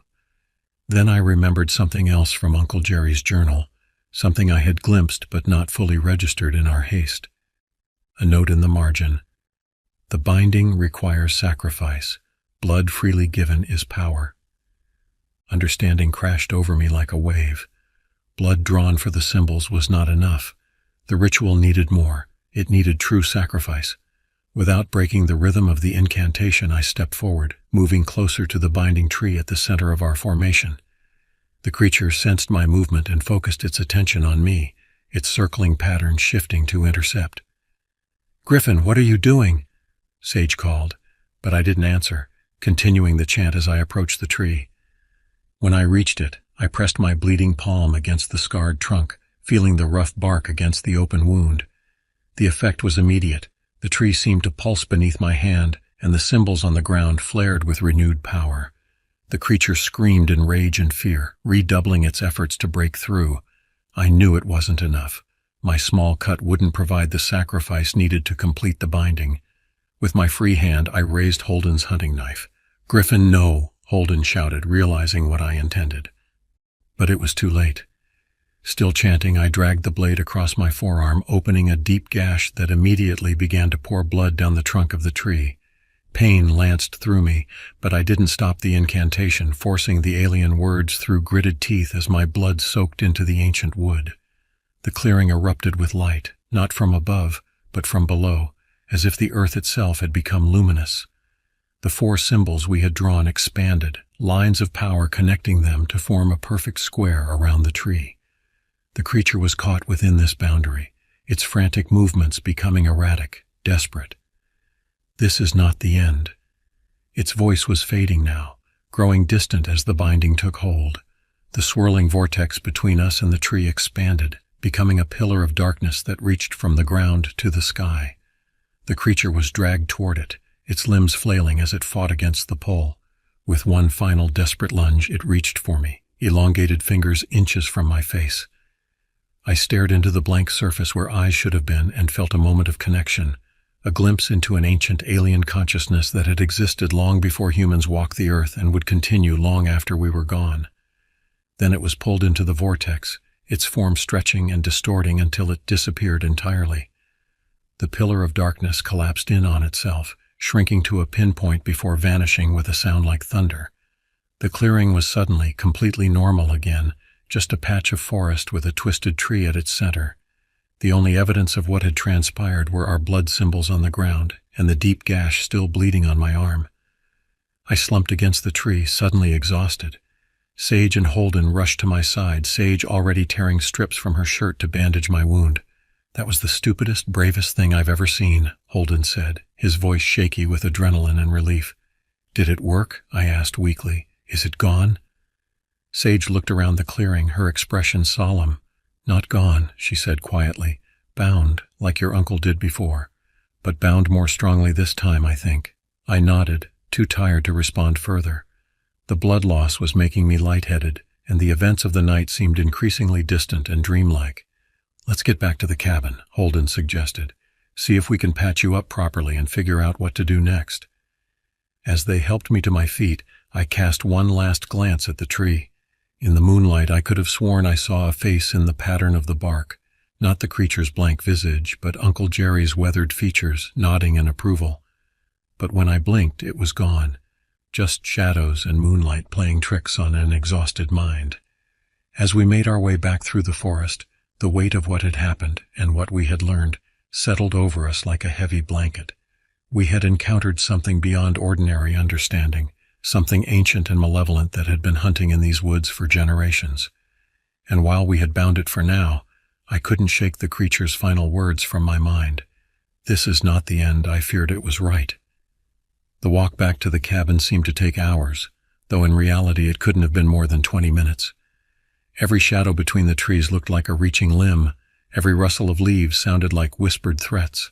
My arm throbbed beneath Sage's makeshift bandage, and fatigue weighed on me like a physical burden. "Almost there," Holden encouraged, supporting my weight as I stumbled over exposed roots. "Just keep moving." When the cabin finally came into view, it looked different somehow, smaller, more vulnerable.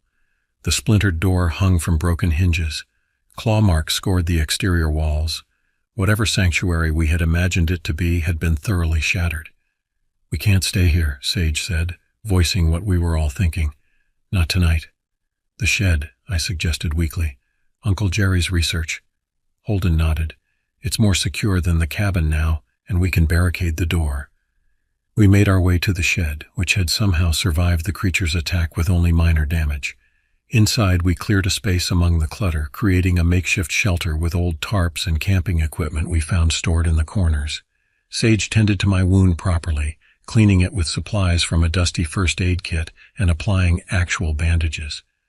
Her hands were steady, but I could see the tremors beginning in her shoulders, delayed shock setting in.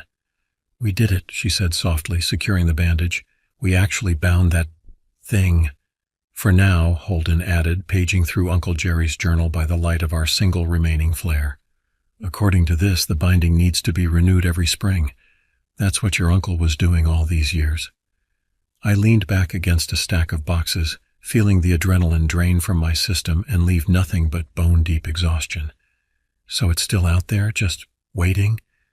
"Not exactly," Sage replied. "The ritual sends it back to wherever it came from, some kind of in-between place, but the barrier between worlds thins periodically, and that's when the binding needs reinforcement." "How do you know that?" Holden asked, looking up from the journal. Sage hesitated. "I could feel it when we were performing the ritual. It was like information was flowing into me through the words. I can't explain it better than that." We fell silent, each processing in our own way the reality of what we'd encountered, and what we now knew existed in the world. The comfortable certainties of modern life seemed very far away. "What happens now?" Holden finally asked. "We rest," I said. "In the morning we hike out. 15 miles to town isn't impossible." "And then?" Sage pressed. "What do we tell people? Who would believe us?" "No one," I admitted. "We say we had car trouble, got stranded. Keep it simple." Holden laughed humorlessly. "Simple, right, because that's exactly what this situation is." Despite our fear and exhaustion, we managed to sleep in shifts that night. Each of us took a turn standing watch, shotgun in hand, staring out at the darkness beyond the shed door. My watch came just before dawn, and I spent those quiet hours paging through Uncle Jerry's journal, learning the history of the thing we'd faced. According to his research, the creature had been in these woods for centuries, possibly millennia. The local Native American tribes had known of it and performed rituals to keep it contained. When European settlers arrived, they dismissed the warnings as superstition until people began disappearing. A pattern emerged over the generations, periods of dormancy followed by bursts of unexplained disappearances. Uncle Jerry had stumbled upon the truth accidentally in the 1970s when he bought the land and built the cabin. After his own encounter with the creature, he dedicated himself to researching it and continuing the binding ritual each spring. The journal detailed his growing concern as he aged, his fear that no one would take up the responsibility when he could no longer perform the ritual. And then I had come along with my friends, blundering into territory clearly marked "Do Not Enter," awakening something ancient and hungry.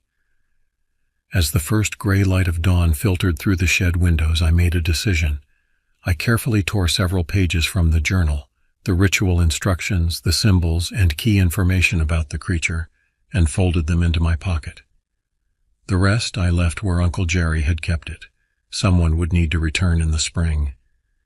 Sage and Holden woke as sunlight strengthened, both looking as haggard as I felt. We gathered what supplies we could carry: water, the remaining flares, Uncle Jerry's compass, and the weapons, and prepared to leave. "We should burn it," Holden said suddenly, looking at the cabin. "Burn it all down." "No," I replied, surprised by the certainty in my voice. "This place is a watchtower. Someone needs to keep an eye on what's bound in those woods." Holden didn't argue, but I could see he disagreed. Sage, however, nodded in understanding. "The land remembers," she said. "This place is part of the binding now." We set off at a steady pace, following the dirt road that led eventually to the highway. The forest seemed different in daylight, less threatening but somehow more secretive, as if hiding knowledge from casual observers. I found myself scanning the trees continuously, expecting to glimpse a tall, pale figure watching our departure. The hike was grueling, especially in my weakened state, but by mid-afternoon we reached the main road. An elderly couple in a pickup truck stopped for us, accepting without question our story about car trouble and offering us a ride to the nearest town. As we drove away, I looked back at the forest receding in the distance. For a moment I thought I saw something at the tree line, a flash of pale movement, but it was gone so quickly I couldn't be sure. The next few days passed in a blur of practical concerns, arranging for my car to be towed and repaired, the damage attributed to vandals, organizing our return to Boston, fielding questions from worried family and friends about our abbreviated vacation. We agreed on a simple story: car trouble, no cell service, a long walk to civilization.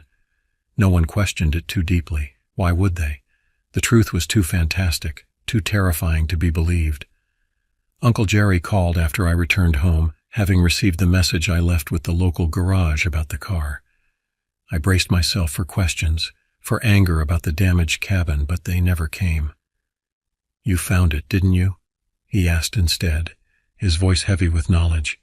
"Yes," I answered simply. A long pause. "And we bound it, like you did. But it was close, Uncle Jerry, too close." He sighed, a sound full of relief and lingering fear. "I should have told you. How do you explain something like that? Who would believe it?"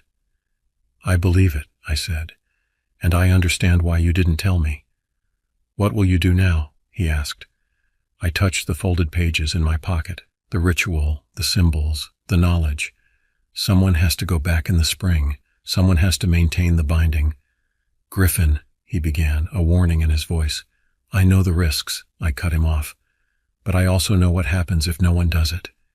After a long silence, he said, "I'll send you my notes, everything I've learned over the years. It might help." We spoke for another hour, Uncle Jerry filling in gaps that his journal hadn't covered. By the time we hung up, I had a clearer understanding of the responsibility I had inadvertently inherited. Holden and Sage reacted differently to our shared trauma.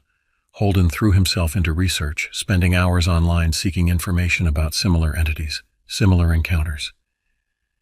He called me late at night to share theories, to discuss Uncle Jerry's journal, to plan for the spring ritual. His fascination bordered on obsession, as if understanding the horror could somehow contain it.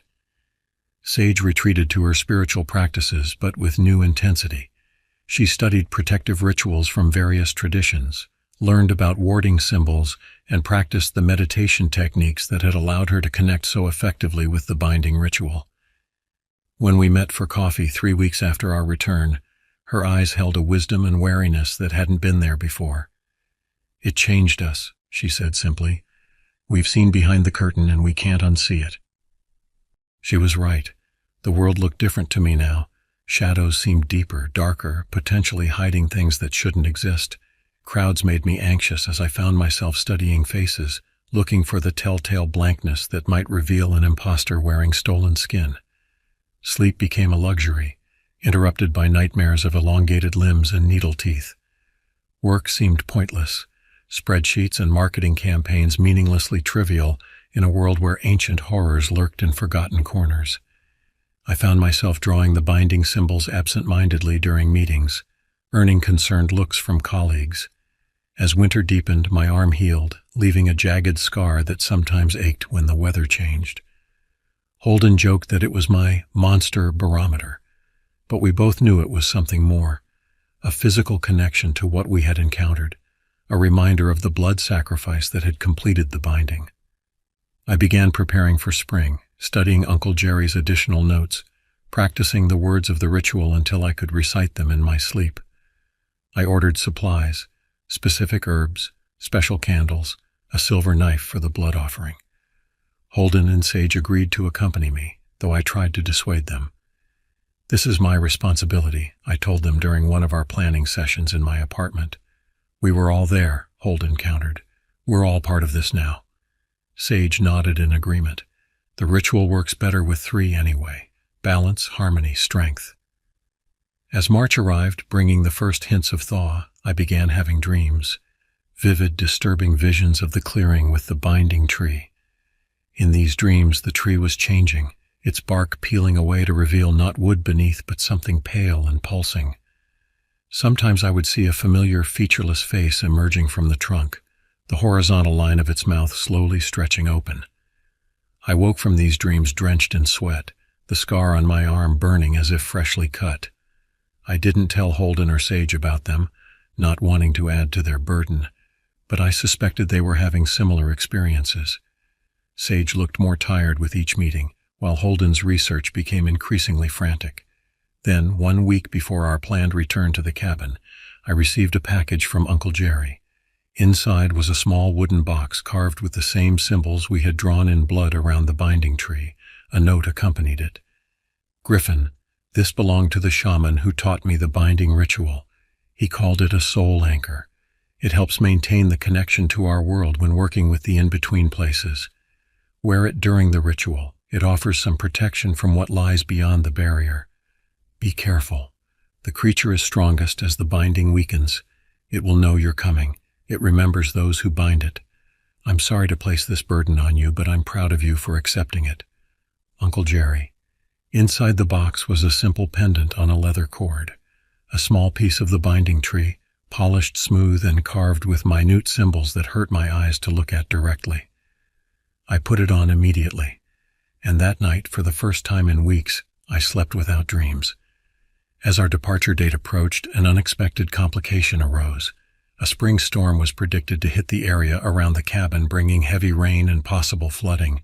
Delaying wasn't an option. Uncle Jerry's notes were clear that the ritual had to be performed on the spring equinox, when the barrier was thinnest.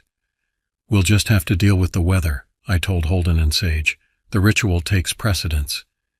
They agreed without hesitation, and on March 19th we loaded my repaired Subaru and headed north once more.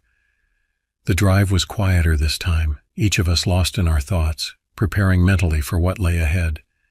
No stops at roadside attractions, no light-hearted banter, just 3 people bound by shared knowledge and shared purpose. The storm hit as we turned onto the dirt road leading to the cabin. Rain lashed against the windshield, and wind bent the trees along the road into grotesque shapes that seemed to reach for our passing car. By the time we reached the cabin, it was nearly dark, the storm having blotted out much of the afternoon light. The cabin looked much as we'd left it, damaged but standing. We moved quickly inside, securing what we could of the broken door and setting up our equipment. This time, we'd come prepared. Industrial flashlights, emergency radios, proper camping gear, and the ritual supplies carefully packed in waterproof bags. That night, as rain hammered the roof and wind howled around the cabin's corners, we made our final preparations. I laid out Uncle Jerry's journal and notes on the kitchen table, reviewing the ritual one last time. Sage prepared the ritual space in the main room, arranging candles and herbs in specific patterns. Holden checked and rechecked our weapons. Not that they would do much good against what we faced, but their presence was comforting. "Tomorrow's the equinox," I said, looking up from the journal. "We should perform the ritual at noon, when the balance between day and night is most perfect." Sage nodded, her fingers tracing patterns in spilled salt on the table. "I've been thinking about the binding. It's not just about containing the creature. It's about maintaining balance. It exists in the spaces between worlds, and the ritual reinforces those boundaries." "Great," Holden muttered, cleaning the shotgun with methodical precision. "Cosmic janitors, that's what we are, sweeping up the mess between dimensions." Despite the tension, I smiled. It was such a Holden thing to say, finding humor in the face of terror. Some things hadn't changed, even after everything we'd experienced. As midnight approached, the storm intensified. Rain turned to hail, pelting the cabin like thrown stones. Lightning flashed with increasing frequency, thunder following so closely it seemed to shake the very foundations of the structure. "Is it just me?" Holden asked during one brief lull. "Or does this storm feel targeted?" Before I could answer, a particularly violent thunderclap shook the cabin, and every light went out simultaneously. We sat in sudden darkness, the only illumination coming from the fitful glow of the fireplace. "I'll check the breaker," I said, reaching for a flashlight. As I moved toward the utility closet where the electrical panel was located, a sound rose above the storm, a low rhythmic thumping against the exterior wall. Not hail or wind-thrown debris, but something deliberate and measured. We all froze, recognition dawning simultaneously. "It's early," Sage whispered, her face pale in the firelight. "The binding shouldn't be weakening until tomorrow." "Unless the storm is accelerating it," I replied, my hand instinctively moving to the pendant around my neck. "Weather affects the barrier. Uncle Jerry mentioned that in his notes." The thumping continued, moving around the perimeter of the cabin with deliberate slowness. Then it stopped at the front door, our weakest point after the creature's previous attack. We braced ourselves for an assault, but it didn't come. Instead, a voice spoke from the darkness beyond the broken door, not in our minds this time, but aloud, using a human vocal apparatus it shouldn't have possessed. "Griffin Mulligan," it said, my name sounding wrong in its mouth. "Open the door, let me in." The voice was eerily familiar. It took me a moment to place it, and when I did, my blood ran cold. It was my own voice. "Don't answer it," Sage warned, gripping my arm. "It's trying to create a connection." "I know you're afraid," the thing with my voice continued. "I can help you understand. I can show you wonders beyond your comprehension." "Go to hell," Holden called back, raising the shotgun. A laugh came from outside, my laugh but distorted, as if played at the wrong speed. "I've been to places far worse than your concept of hell, Holden Reeves. Would you like to see them? I could show you." The way it used our full names sent a shiver down my spine. It knew us now, in a way it hadn't before. Our binding ritual had created a connection that worked both ways. "The ritual," I whispered to the others. "We need to do it now, not wait for noon." "But the balance," Sage began. "Is already disrupted," I finished for her. "The storm, the early weakening of the barrier, something's changed the equations. We have to adapt." Holden nodded grimly. "What do we need?" I quickly outlined the modified plan. We'd use the cabin as our ritual space instead of the clearing. Uncle Jerry's notes mentioned this was possible in emergencies, though the binding would be weaker. The 4 cardinal points would be the 4 corners of the main room. The binding tree wasn't necessary if we had something else of power to anchor the ritual. "Like this," I said, touching the pendant Uncle Jerry had sent me. "It's a piece of the original tree. It should work." Outside, the creature had fallen silent, but I could feel its presence, a pressure against my mind, searching for weaknesses, for a way in. The storm raged on, lightning illuminating the room in strobing flashes that made the shadows dance like living things. We worked quickly, setting up the ritual space according to my instructions. Sage drew the binding symbols at each corner of the room using chalk infused with crushed herbs. Holden arranged candles in the specific pattern Uncle Jerry had documented. I prepared the central focus, a small bowl into which each of us would contribute blood for the binding. As we worked, the attack on the cabin intensified. No longer content with psychological warfare, the creature began a physical assault. Windows shattered inward, showering us with glass. The damaged door splintered further under powerful blows. Through the gaps, I caught glimpses of elongated limbs and pale skin. "Hurry," I urged, placing the final elements of the ritual. We took our positions at 3 points, forming a triangle around the central bowl. The pendant hung above it, suspended from a makeshift stand. Outside, the creature howled, a sound of rage and hunger that cut through the storm like a blade. "Begin," I said, and we started the incantation. The words came easier this time, our tongues remembering the alien syllables from our previous encounter. As we chanted, the symbols at the corners of the room began to glow with that strange anti-light we had seen before, darkness that was somehow visible, consuming the normal light around it. The assault on the cabin redoubled. Parts of the roof tore away, rain pouring in to drench us as we continued the ritual. Through the growing gaps in the walls, I could see the creature more clearly now, its emaciated form, its 2 long limbs, and its face. It had changed. No longer a blank, featureless expanse, its face now showed the beginning stages of transformation. My own features were partially formed on its surface, my eyes, my mouth, but distorted, as if seen through rippling water. It was becoming me. "Don't look at it," Sage warned, sensing my distraction. "Focus on the ritual." I tore my gaze away, continuing the chant. We reached the point where blood was required. Each of us stepped forward in turn, cutting our palms and letting blood drip into the central bowl.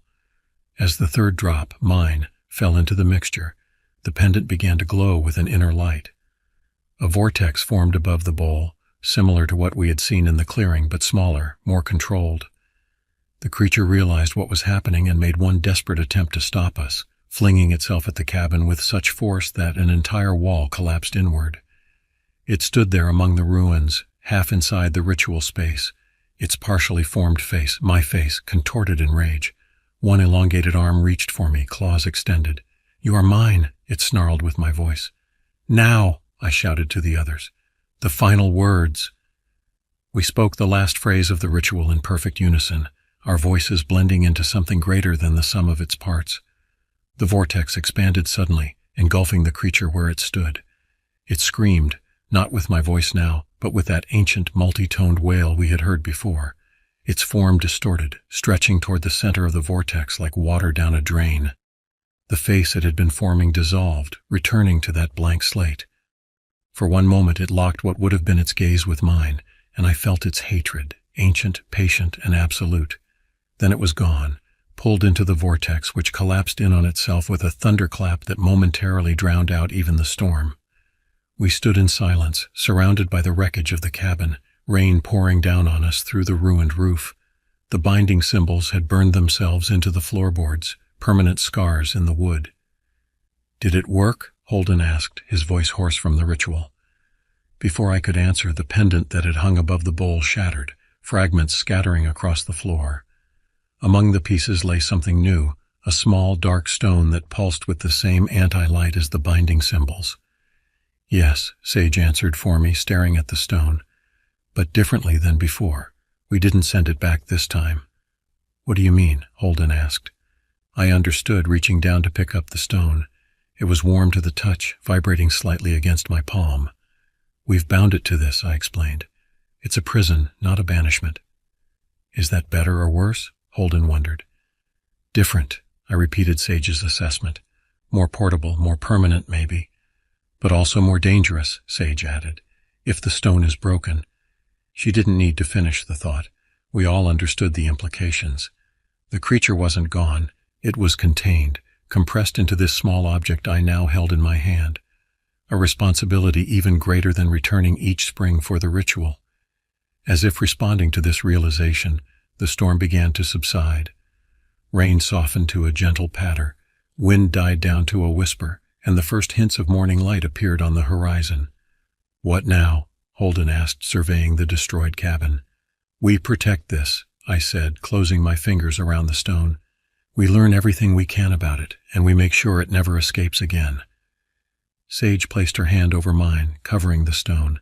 "Not just you, us. We're in this together." Holden joined his hand to ours. "Cosmic janitors, like I said. Someone's got to do the dirty work." As dawn broke fully over the devastated cabin, we made a pact to guard the stone, to study Uncle Jerry's research, to be vigilant against the thing we had bound. We knew it wasn't over. The creature was ancient and patient. It could wait, and so could we. In the months since that night, life has acquired a new rhythm. On the surface, things appear normal. I still work at Westfield Marketing. Holden still chases conspiracy theories. Sage still sells essential oils and leads meditation sessions. But beneath this veneer of normalcy runs a current of vigilance. The stone never leaves me. I wear it in a specially designed case around my neck, opposite Uncle Jerry's pendant, which somehow reformed itself in the weeks following the ritual. Holden and Sage have similar stones now, smaller fragments that broke off from the main prison, each containing just a small piece of the entity. We are connected by them, bound to each other and to our shared burden. We meet regularly to check the strength of the binding, to perform minor rituals that reinforce the prison. We've traveled to obscure libraries and private collections, building on Uncle Jerry's research, learning more about what we face. And sometimes, in the dead of night, I feel it stirring within the stone, testing, probing, searching for weaknesses. Sometimes I dream of a featureless face slowly growing my features. Sometimes I hear my own voice whispering promises of power and knowledge if I would just break the stone, just let it out, just let it in. I never will. But a part of me knows that this is not the end. It's merely a pause in a story that began centuries before I was born, and will continue long after I'm gone. The thing in the woods is waiting, and so am I.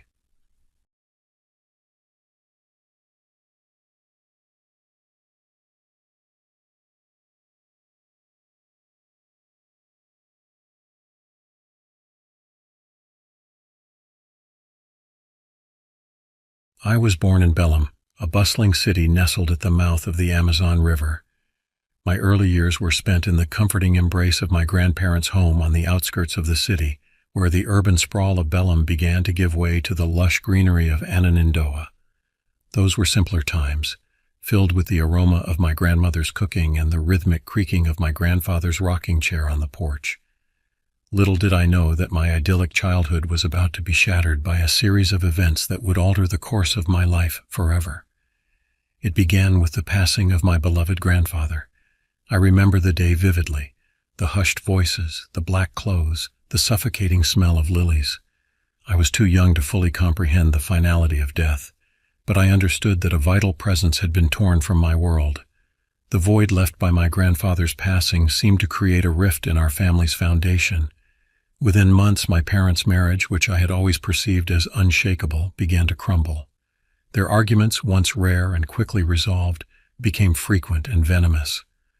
I would often find myself huddled in my room, hands clasped over my ears, trying to drown out their raised voices. The divorce, when it finally came, was like a thunderclap in a clear sky. Suddenly, my world was divided into two separate spheres, my mother's apartment in the city center, and my father's new life in a different neighborhood. I felt like a planet knocked out of orbit, oscillating between two suns, never quite finding my place. As if fate hadn't dealt us enough blows, my grandmother's mind began to slip away. It started with small things, forgetting where she had placed her glasses, mixing up the names of her grandchildren. But soon it became clear that this wasn't mere absent-mindedness. The vibrant, loving woman who had been the cornerstone of our family was being consumed by the insidious progression of Alzheimer's disease. Watching her decline was perhaps the most painful experience of all. There were moments of lucidity when she would look at me with recognition, her eyes lighting up with the warmth I remembered. But these moments became increasingly rare, replaced by vacant stares and confused mumbling. The woman who had taught me to read, who had patiently guided my clumsy fingers as I learned to tie my shoelaces, was fading away before my eyes. It was in the wake of these upheavals that my father made the decision to move into a house in the heart of Belém. This house, I would later learn, had been built by my grandmother in the 1970s, during happier times. Little did we know that this seemingly ordinary dwelling would become the stage for a series of extraordinary and terrifying events that would challenge everything I thought I knew about the world. The house on Rua das Mangueiras stood out from its neighbors, not because of any architectural grandeur, but because of the sense of history that seemed to cling to its walls. As we approached it for the first time, I remember feeling a strange mix of excitement and apprehension. The large front yard was overgrown, nature reclaiming what had once been a well-manicured lawn. 2 doors faced the street, one leading to the kitchen, the other to the living room. They seemed to stare at us like eyes, wary of our intrusion. My father unlocked the kitchen door and we stepped into a time capsule. The air was thick with the musty smell of disuse, mingled with the lingering aroma of decades-old cooking. Dust motes danced in the shafts of sunlight that managed to penetrate the grimy windows. As my eyes adjusted to the dim interior, I began to make out the details of the space. The outdated appliances, The faded linoleum floor, the worn countertops bearing the scars of countless meal preparations. From the kitchen, a long corridor stretched out before us, disappearing into the shadows of the house's interior. My father flicked a light switch, and a series of bare bulbs flickered to life, illuminating the passage. The corridor formed a T-shape, with bedrooms and a service room branching off to the left, while the right led to another kitchen in the backyard.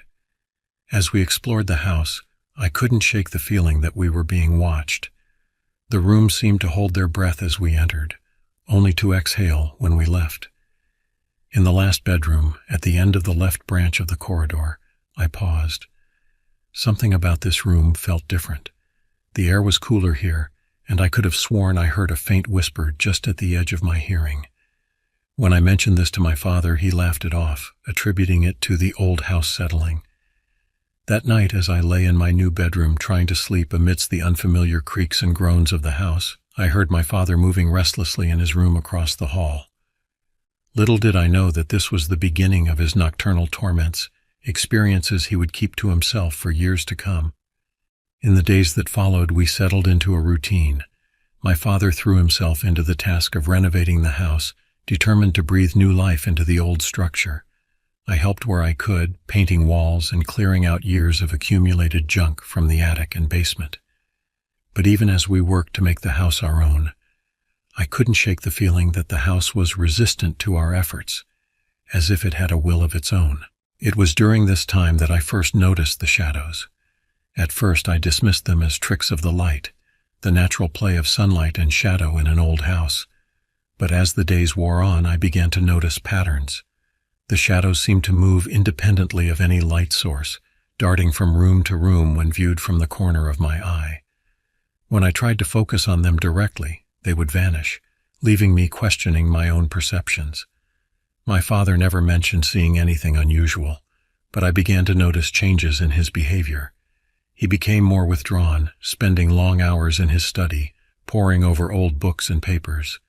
At night, I would often hear him pacing in his room, muttering to himself in low, urgent tones. When I asked him about it, he would brush off my concerns, insisting that he was just having trouble sleeping in the new environment. It wasn't until years later, after my father's passing, that I would discover the truth about those early days in the house on Rua das Mangueiras. His diary, found tucked away in a drawer of his desk, would reveal the full extent of the terror he had experienced and kept hidden from me. The discovery of my father's diary in 2006 was like opening Pandora's box. The leather-bound journal, its pages yellowed with age and filled with my father's precise handwriting, told a story so terrifying that it shook me to my core. As I read entry after entry, I began to understand the true nature of the house we had lived in and the horrors my father had endured in silence. The first entry was dated just a week after we moved in, July 15th, 1995. It happened again last night. The screaming, the banging on my bedroom door. It sounds like a crowd of people angry and desperate, but when I gather the courage to open the door, the hallway is empty and silent. Am I losing my mind? As I read on, the entries became more detailed, more frantic. My father described seeing shadowy figures moving through the T-shaped corridor, always darting from right to left. He wrote about feeling a presence in his room at night, a weight on his chest that made it difficult to breathe. The maids he hired to help with the housework reported similar experiences, refusing to stay in the house after dark. One entry particularly chilled me. September 3rd, 1995. I saw her today. A woman in a white dress standing at the end of the corridor. She was translucent like a projection on mist. When I called out, she turned to look at me. Her face, God help me, her face was a void, a black emptiness where features should have been. I ran back to my room and locked the door. I can still hear her fingernails scratching at the wood. Reading these accounts, I felt a mix of horror and guilt. How could I have been so oblivious to my father's suffering? Why hadn't he confided in me? The answer, I realized, lay in his final entries. He had been protecting me, shielding me from the terrors that plagued our home. June 10th, 2006. I can't keep this up much longer. The entities in this house are growing stronger, more bold. But I can't leave. I won't leave my child to face this alone. I'll find a way to end this, to cleanse this house. If anything happens to me, I pray that this diary finds its way to my child. Knowledge is power, and in this case it may be the only defense against the darkness that dwells here. This was the last entry in the diary. My father passed away a week later, officially from a heart attack. But now, reading his words, I couldn't help but wonder if there was more to his death than natural causes. The diary ended, but our story in the house was far from over. As my mother and I moved in following my father's death, the strange occurrences continued, affecting everyone except me. It was as if I was blind to a world that others could see clearly, and this frustrated me to no end. I yearned for proof, for a glimpse into the supernatural realm that seemed to coexist with our mundane reality. This frustration would lead me down a path of spiritual exploration, delving into various forms of occultism and esoteric practices. Little did I know that my search for answers would only lead to more questions, and that the house on Rua das Mangueiras had many more secrets to reveal. In the years following my father's death, my frustration at being unable to experience the supernatural phenomena that seemed to affect everyone else in the house grew into an obsession. I became determined to pierce the veil between worlds, to see and understand what my father had seen. This determination led me on a journey through various spiritual and occult practices, each promising enlightenment and supernatural power. My first foray was into Gnosticism. The idea of hidden knowledge, of a truth concealed from the masses, appealed to my desire for understanding. I spent months poring over ancient texts, meditating on esoteric symbols, and attempting to achieve gnosis, direct experience of the divine. But despite my efforts, the shadows remained resolutely invisible to me, and the house's mysteries remained unsolved. Undeterred, I turned to voodoo. The raw power of this Afro-Caribbean religion, with its drums and possessions, seemed like it might be the key to unlocking my latent abilities. I attended rituals, learned to create gris bags, and even attempted to communicate with the Loe. But while the ceremonies were fascinating, they brought me no closer to experiencing the phenomena that continued to plague my mother and our household staff. My exploration took a darker turn as I delved into Luciferian rituals. The promise of forbidden knowledge was alluring, and I convinced myself that embracing the darkness might allow me to see the shadows that haunted our home. I performed elaborate ceremonies in the dead of night, calling upon entities I barely understood. Looking back, I shudder at the risks I took during this period. Thankfully, nothing manifested, or if it did, I remained frustratingly blind to it. Realizing that perhaps I was looking in the wrong direction, I turned to more mainstream religions. I studied Islam, drawn by its rich mystical traditions and the concept of jinn, supernatural creatures that seemed similar to what we were experiencing. I learned to recite Quranic verses and performed salat, hoping that this monotheistic faith might offer protection and insight. But the shadows continued their dance, visible to all but me. Hinduism, with its vast pantheon of gods and intricate philosophical systems, was my next stop. I practiced yoga and meditation, chanted mantras, and studied the Vedas. The concept of Maya, the illusory nature of reality, resonated with me, but it didn't help me penetrate the illusion that seemed to hide the supernatural from my perception. Buddhism, with its emphasis on mindfulness and the nature of consciousness, seemed promising. I spent hours in meditation, attempting to cultivate the kind of awareness that might allow me to perceive other realms of existence. But while I found a measure of peace in these practices, the ghosts and shadows remained stubbornly out of my reach. Throughout this spiritual odyssey, life in the house continued its strange rhythm. My mother, grandmother, and the maids would casually mention seeing figures moving from room to room, as if commenting on the weather. They described shadows that seemed to have weight and substance, darting through the T-shaped corridor with unsettling speed. Objects would move on their own, doors would slam shut without any breeze, and the sensation of being watched was a constant companion. I felt like a blind man in a world of sighted people, desperately seeking a cure for my condition. Each new practice, each new ritual or meditation technique filled me with hope that this, finally, would be the key to unlocking my perception. And each time, I was left disappointed and increasingly frustrated. It wasn't until years later, when I had all but given up on my quest, that the supernatural would finally manifest in my experience in an undeniable way. But before that could happen, life had more twists in store for our family, and the house on Rua das Mangueiras had not yet revealed all of its secrets. As my spiritual explorations continued without success, life moved forward relentlessly. In 2012, we received devastating news.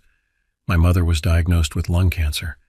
The disease seemed to cast a shadow over our lives, darker and more tangible than any of the spectral entities that haunted our home. Watching my mother battle cancer was a harrowing experience.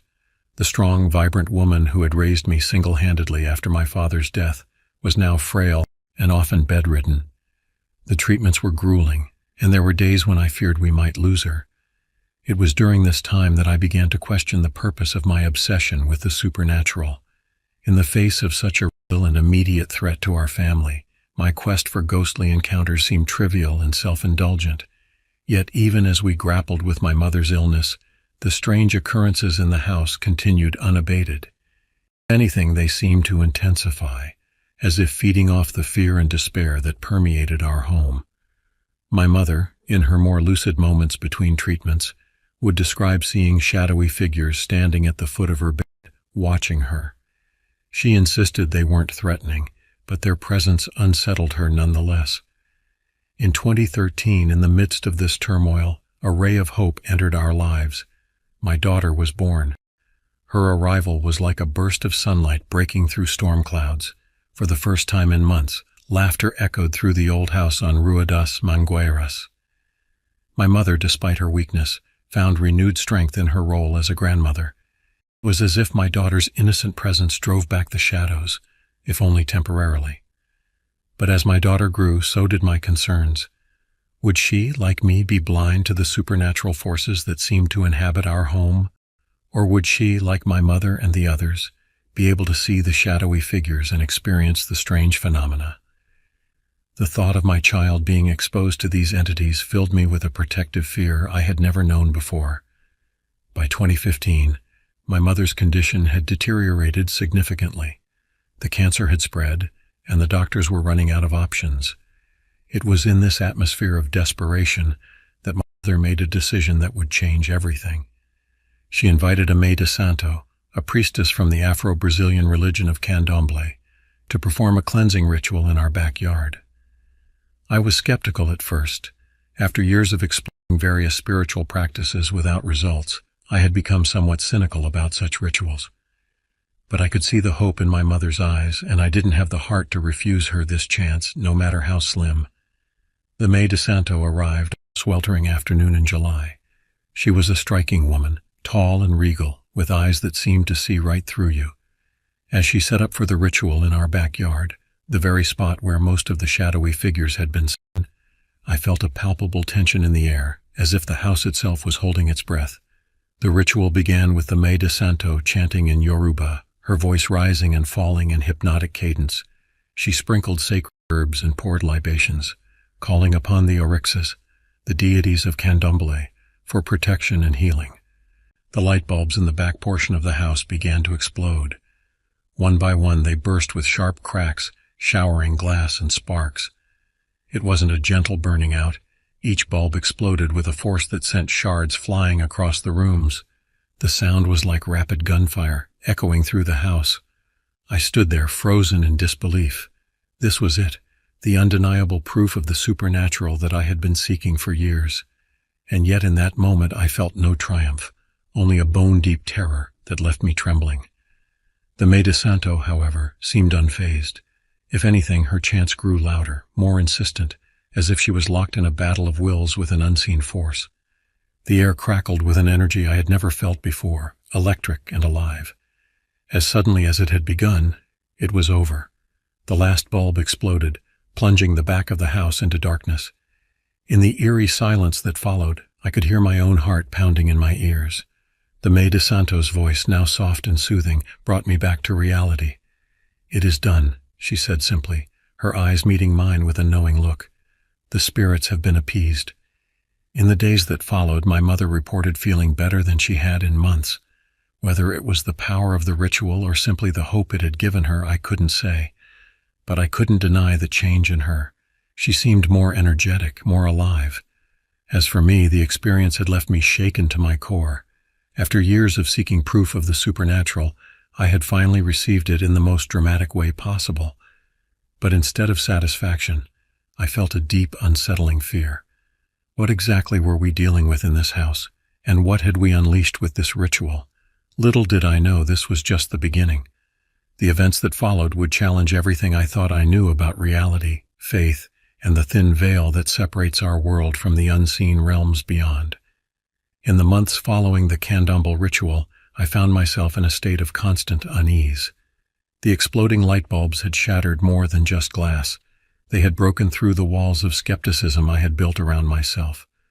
I could no longer deny the reality of the supernatural forces at work in our home. This realization led me to many sleepless nights, tossing and turning as I replayed the events in my mind.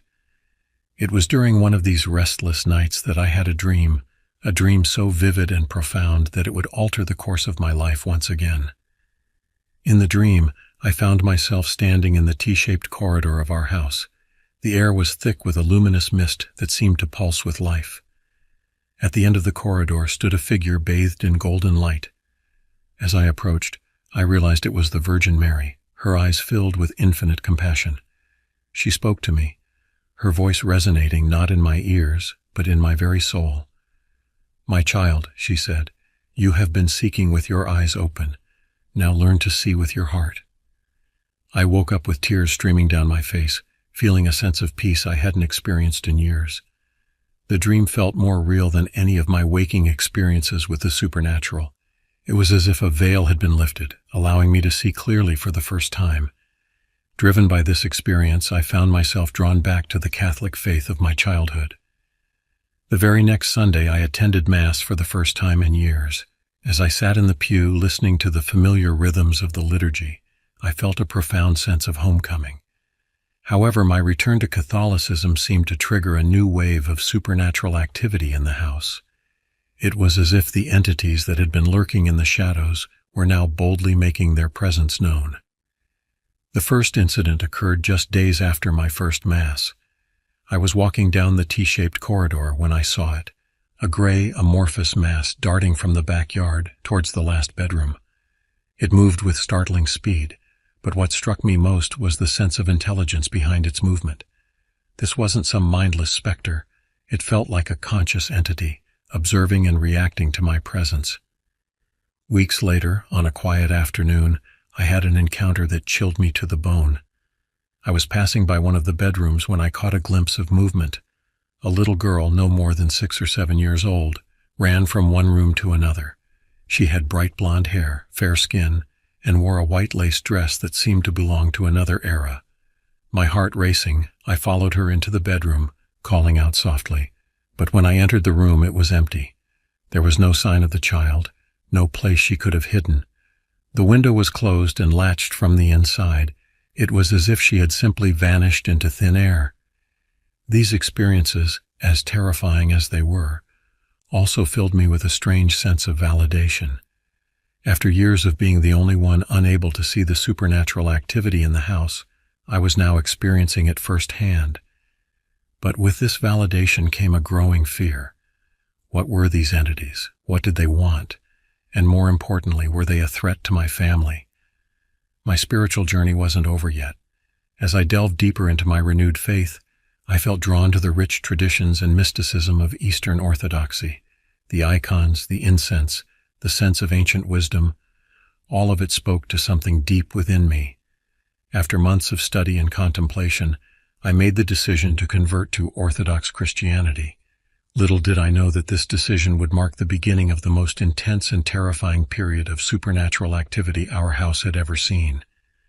The entities that haunted our home seemed to react to my newfound faith with a fury that would test the limits of my sanity and my belief. As I embraced my new spiritual path, I couldn't shake the feeling that I was being watched more closely than ever before. The shadows in the corners seemed darker, the whispers in the night more insistent. It was as if my declaration of faith had drawn a line in the sand, and the entities on the other side were preparing for battle. I was about to learn that in the realm of the supernatural, faith can be both a powerful shield and a provocative challenge. The events that followed would push me to the very edge of my beliefs and force me to confront the darkness that had taken root in our home. My conversion to Eastern Orthodoxy seemed to act as a catalyst, intensifying the supernatural activity in our house to unprecedented levels. It was as if my embrace of this ancient faith had stirred up a hornet's nest of spiritual entities, each more determined than the last to make their presence known. The first major incident occurred on a seemingly ordinary afternoon. My daughter, now a toddler, was playing in the very bedroom where I had seen the phantom girl in the white lace dress. I was in the kitchen preparing a snack for her when I heard a sound that made my blood run cold. The slam of a heavy door followed by my daughter's terrified screams. I ran towards her room, my heart pounding in my chest. When I reached the door, I found it shut tight. I turned the handle, but it wouldn't budge. The door was locked from the inside. "Sweetie, can you open the door?" I called out, trying to keep the panic out of my voice. But my daughter's only response was continued screaming and crying. A primal fear took over me. I threw my body against the door once, twice, 3 times. On the 4th attempt, I felt something give way. The door burst open, nearly coming off its hinges. My daughter was huddled in the corner of the room, her eyes wide with terror. I scooped her up in my arms, murmuring soothing words as I checked her for any injuries. Physically, she was unharmed, but the fear in her eyes told me that the damage went deeper than a physical wound. As I calmed her down, I surveyed the room. Nothing seemed out of place, and yet the atmosphere felt charged, as if the air itself was crackling with an unseen energy. The door, which I knew for a fact didn't have a lock, now sported a heavy antique latch that I had never seen before. As I watched, the latch seemed to shimmer and then fade away, leaving the door as it had always been. This incident shook me to my core. It was one thing for these entities to target me, but threatening my child crossed a line. I knew I had to take action to protect my family. Drawing on my newfound Orthodox faith, I decided to create a spiritual barrier in our home. I hung religious icons in the T-shaped corridor, focusing on powerful protectors like Saint Michael the Archangel and Saint George the Dragon Slayer. I blessed each room with holy water and recited prayers of protection. To my relief, these measures seemed to have an effect. The oppressive atmosphere in the house lifted somewhat, and the more dramatic manifestations ceased. But the entities were far from gone. Instead, they seemed to retreat into the shadows, their presence becoming more subtle but no less unsettling. For years, we lived in a state of uneasy coexistence with the unseen inhabitants of our home. We would hear knocks on bedroom doors when no one was there, loud bangs that echoed through the house in the dead of night, and footsteps in empty rooms. The shadows continued their dance at the edges of our vision, always just out of clear sight. Some of the occurrences were almost comical in their absurdity. On multiple occasions, we would hear the toilet seat in the bathroom lifting and lowering on its own, as if some unseen entity was using the facilities. It was tempting to laugh off these incidents to try to find rational explanations, but we knew better. The house had shown us too much of its true nature for us to doubt anymore. Even my daughter, as she grew older, began to have her own encounters. One night, when she was about 5 years old, she woke up needing to use the bathroom. As she sat on the toilet, still groggy with sleep, she saw something that would haunt her dreams for years to come. A tall, lanky gray figure stood in the doorway watching her. Its face was featureless, except for a wide, sharp-toothed grin that seemed to split its head in half. As my daughter stared in horror, unable to move or cry out, the figure raised a long-fingered hand as if in greeting. Then, in the blink of an eye, it was gone. When she told me about this encounter the next morning, I was torn between wanting to dismiss it as a nightmare and the chilling certainty that what she had seen was all too real. The description matched too closely with other sightings in the house to be mere coincidence. As the years passed, we learned to live with the constant undercurrent of supernatural activity. It became a part of our daily lives, as routine as the creaking of old floorboards or the whistle of wind through loose window panes. But we never let our guard down completely. We knew that at any moment, the tenuous peace could be shattered, and the entities could once again assert their presence in more dramatic and terrifying ways.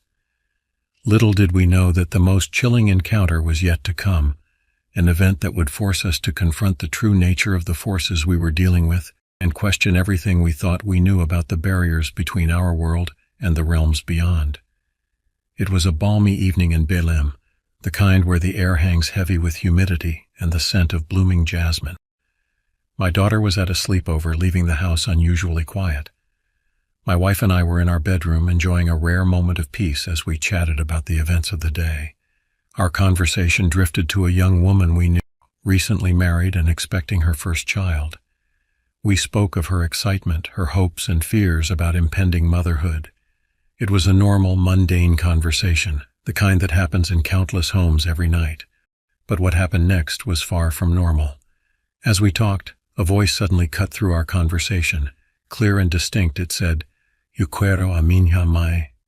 I want my mama, in English. The voice seemed to come from within our very walls, as if the house itself was speaking. We froze, our own conversation dying mid-sentence. The voice was unsettling, not just in its sudden appearance, but in its quality. It sounded like an adult trying to mimic a child's voice, a grotesque parody of innocence that sent chills down my spine. For a moment we sat in stunned silence, looking at each other with wide eyes. Then, almost against my will, I felt a surge of anger rise within me. After years of enduring these supernatural intrusions, this felt like a violation of our most intimate spaces. "Shut up!" I shouted at the unseen entity. "I hate you. You'll lose anyway." As soon as the words left my mouth, I felt a shift in the atmosphere of the room. The air seemed to grow colder, and the shadows in the corners deepened. It was as if my outburst had provoked a response from whatever forces inhabited our home. Determined to find a rational explanation, I went outside to check with our neighbors. But they were all gathered in their front yard, a good 30 meters away from where we had heard the voice. There was no way their conversation could have carried so clearly into our bedroom. As I returned to the house, a chilling realization settled over me. This was no trick of acoustics, no overheard snippet of conversation. The voice we had heard was something else entirely, something that defied rational explanation. This incident marked a turning point in our relationship with the supernatural forces in our home. It was as if a line had been crossed, a boundary violated. The entities were no longer content with shadows and movement. They had found a voice, and they were using it to communicate directly with us. In the days and weeks that followed, we were on high alert, constantly listening for any further vocal manifestations. But the house remained stubbornly silent, as if the entities were waiting, biding their time for their next move. This experience forced me to confront my beliefs about the nature of these supernatural occurrences. As an Orthodox Christian, I didn't believe in ghosts in the conventional sense. Our faith teaches that after death, souls go either to heaven or to hell, not lingering in earthly realms. But if not ghosts, then what were we dealing with? The more I pondered this question, the more I began to suspect that we were facing something far more sinister and complex than mere spectral remnants of the deceased. I began to see our supernatural roommates not as lost souls but as demons, entities that thrive on deception and fear. This realization was both terrifying and oddly comforting. Terrifying because it meant we were up against forces of genuine evil. Comforting because my faith gave me tools to combat such entities. I doubled down on my spiritual practices, praying more fervently than ever before. I sought guidance from my priest, who listened to my story with a grave expression before offering prayers of protection and advice on strengthening our spiritual defenses. But even as I fortified our home spiritually, I couldn't shake the feeling that we were engaged in a battle that was far from over. The voice in the walls had opened a new chapter in our haunted saga, one that would challenge our sanity, our faith, and our very understanding of reality. As I write this memoir, sitting in the very house where all these events transpired, I can't help but wonder what the future holds. Will we ever be free of these supernatural presences? Or are we destined to continue this uneasy coexistence, always waiting for the next manifestation, the next intrusion from the world beyond? One thing is certain, our experiences in this house have forever changed us. We've glimpsed a reality beyond the veil of the everyday world, a reality that most people never encounter. It's a heavy knowledge to carry, but also a profound one. To those who might read this and doubt, I can only say this: there are more things in heaven and earth than are dreamt of in your philosophy. Our story is true, every chilling, inexplicable bit of it. And if it serves as a warning, a call to open your eyes to the unseen realities that surround us all, then perhaps all our fear and struggle will have served a purpose. As for me and my family, we continue to live in this house, navigating the thin line between the natural and supernatural worlds. We've learned to coexist with the unknown, to find strength in our faith and in each other, and we remain ever vigilant, knowing that at any moment the veil between worlds might once again grow thin, bringing us face to face with the mysteries that lurk in the shadows of our home on Rua das Mangueiras. Stay safe, dear listener. And remember, not all houses are merely brick and mortar. Some, like ours, are gateways to realms beyond our understanding. May you never find yourself on the wrong side of that gateway.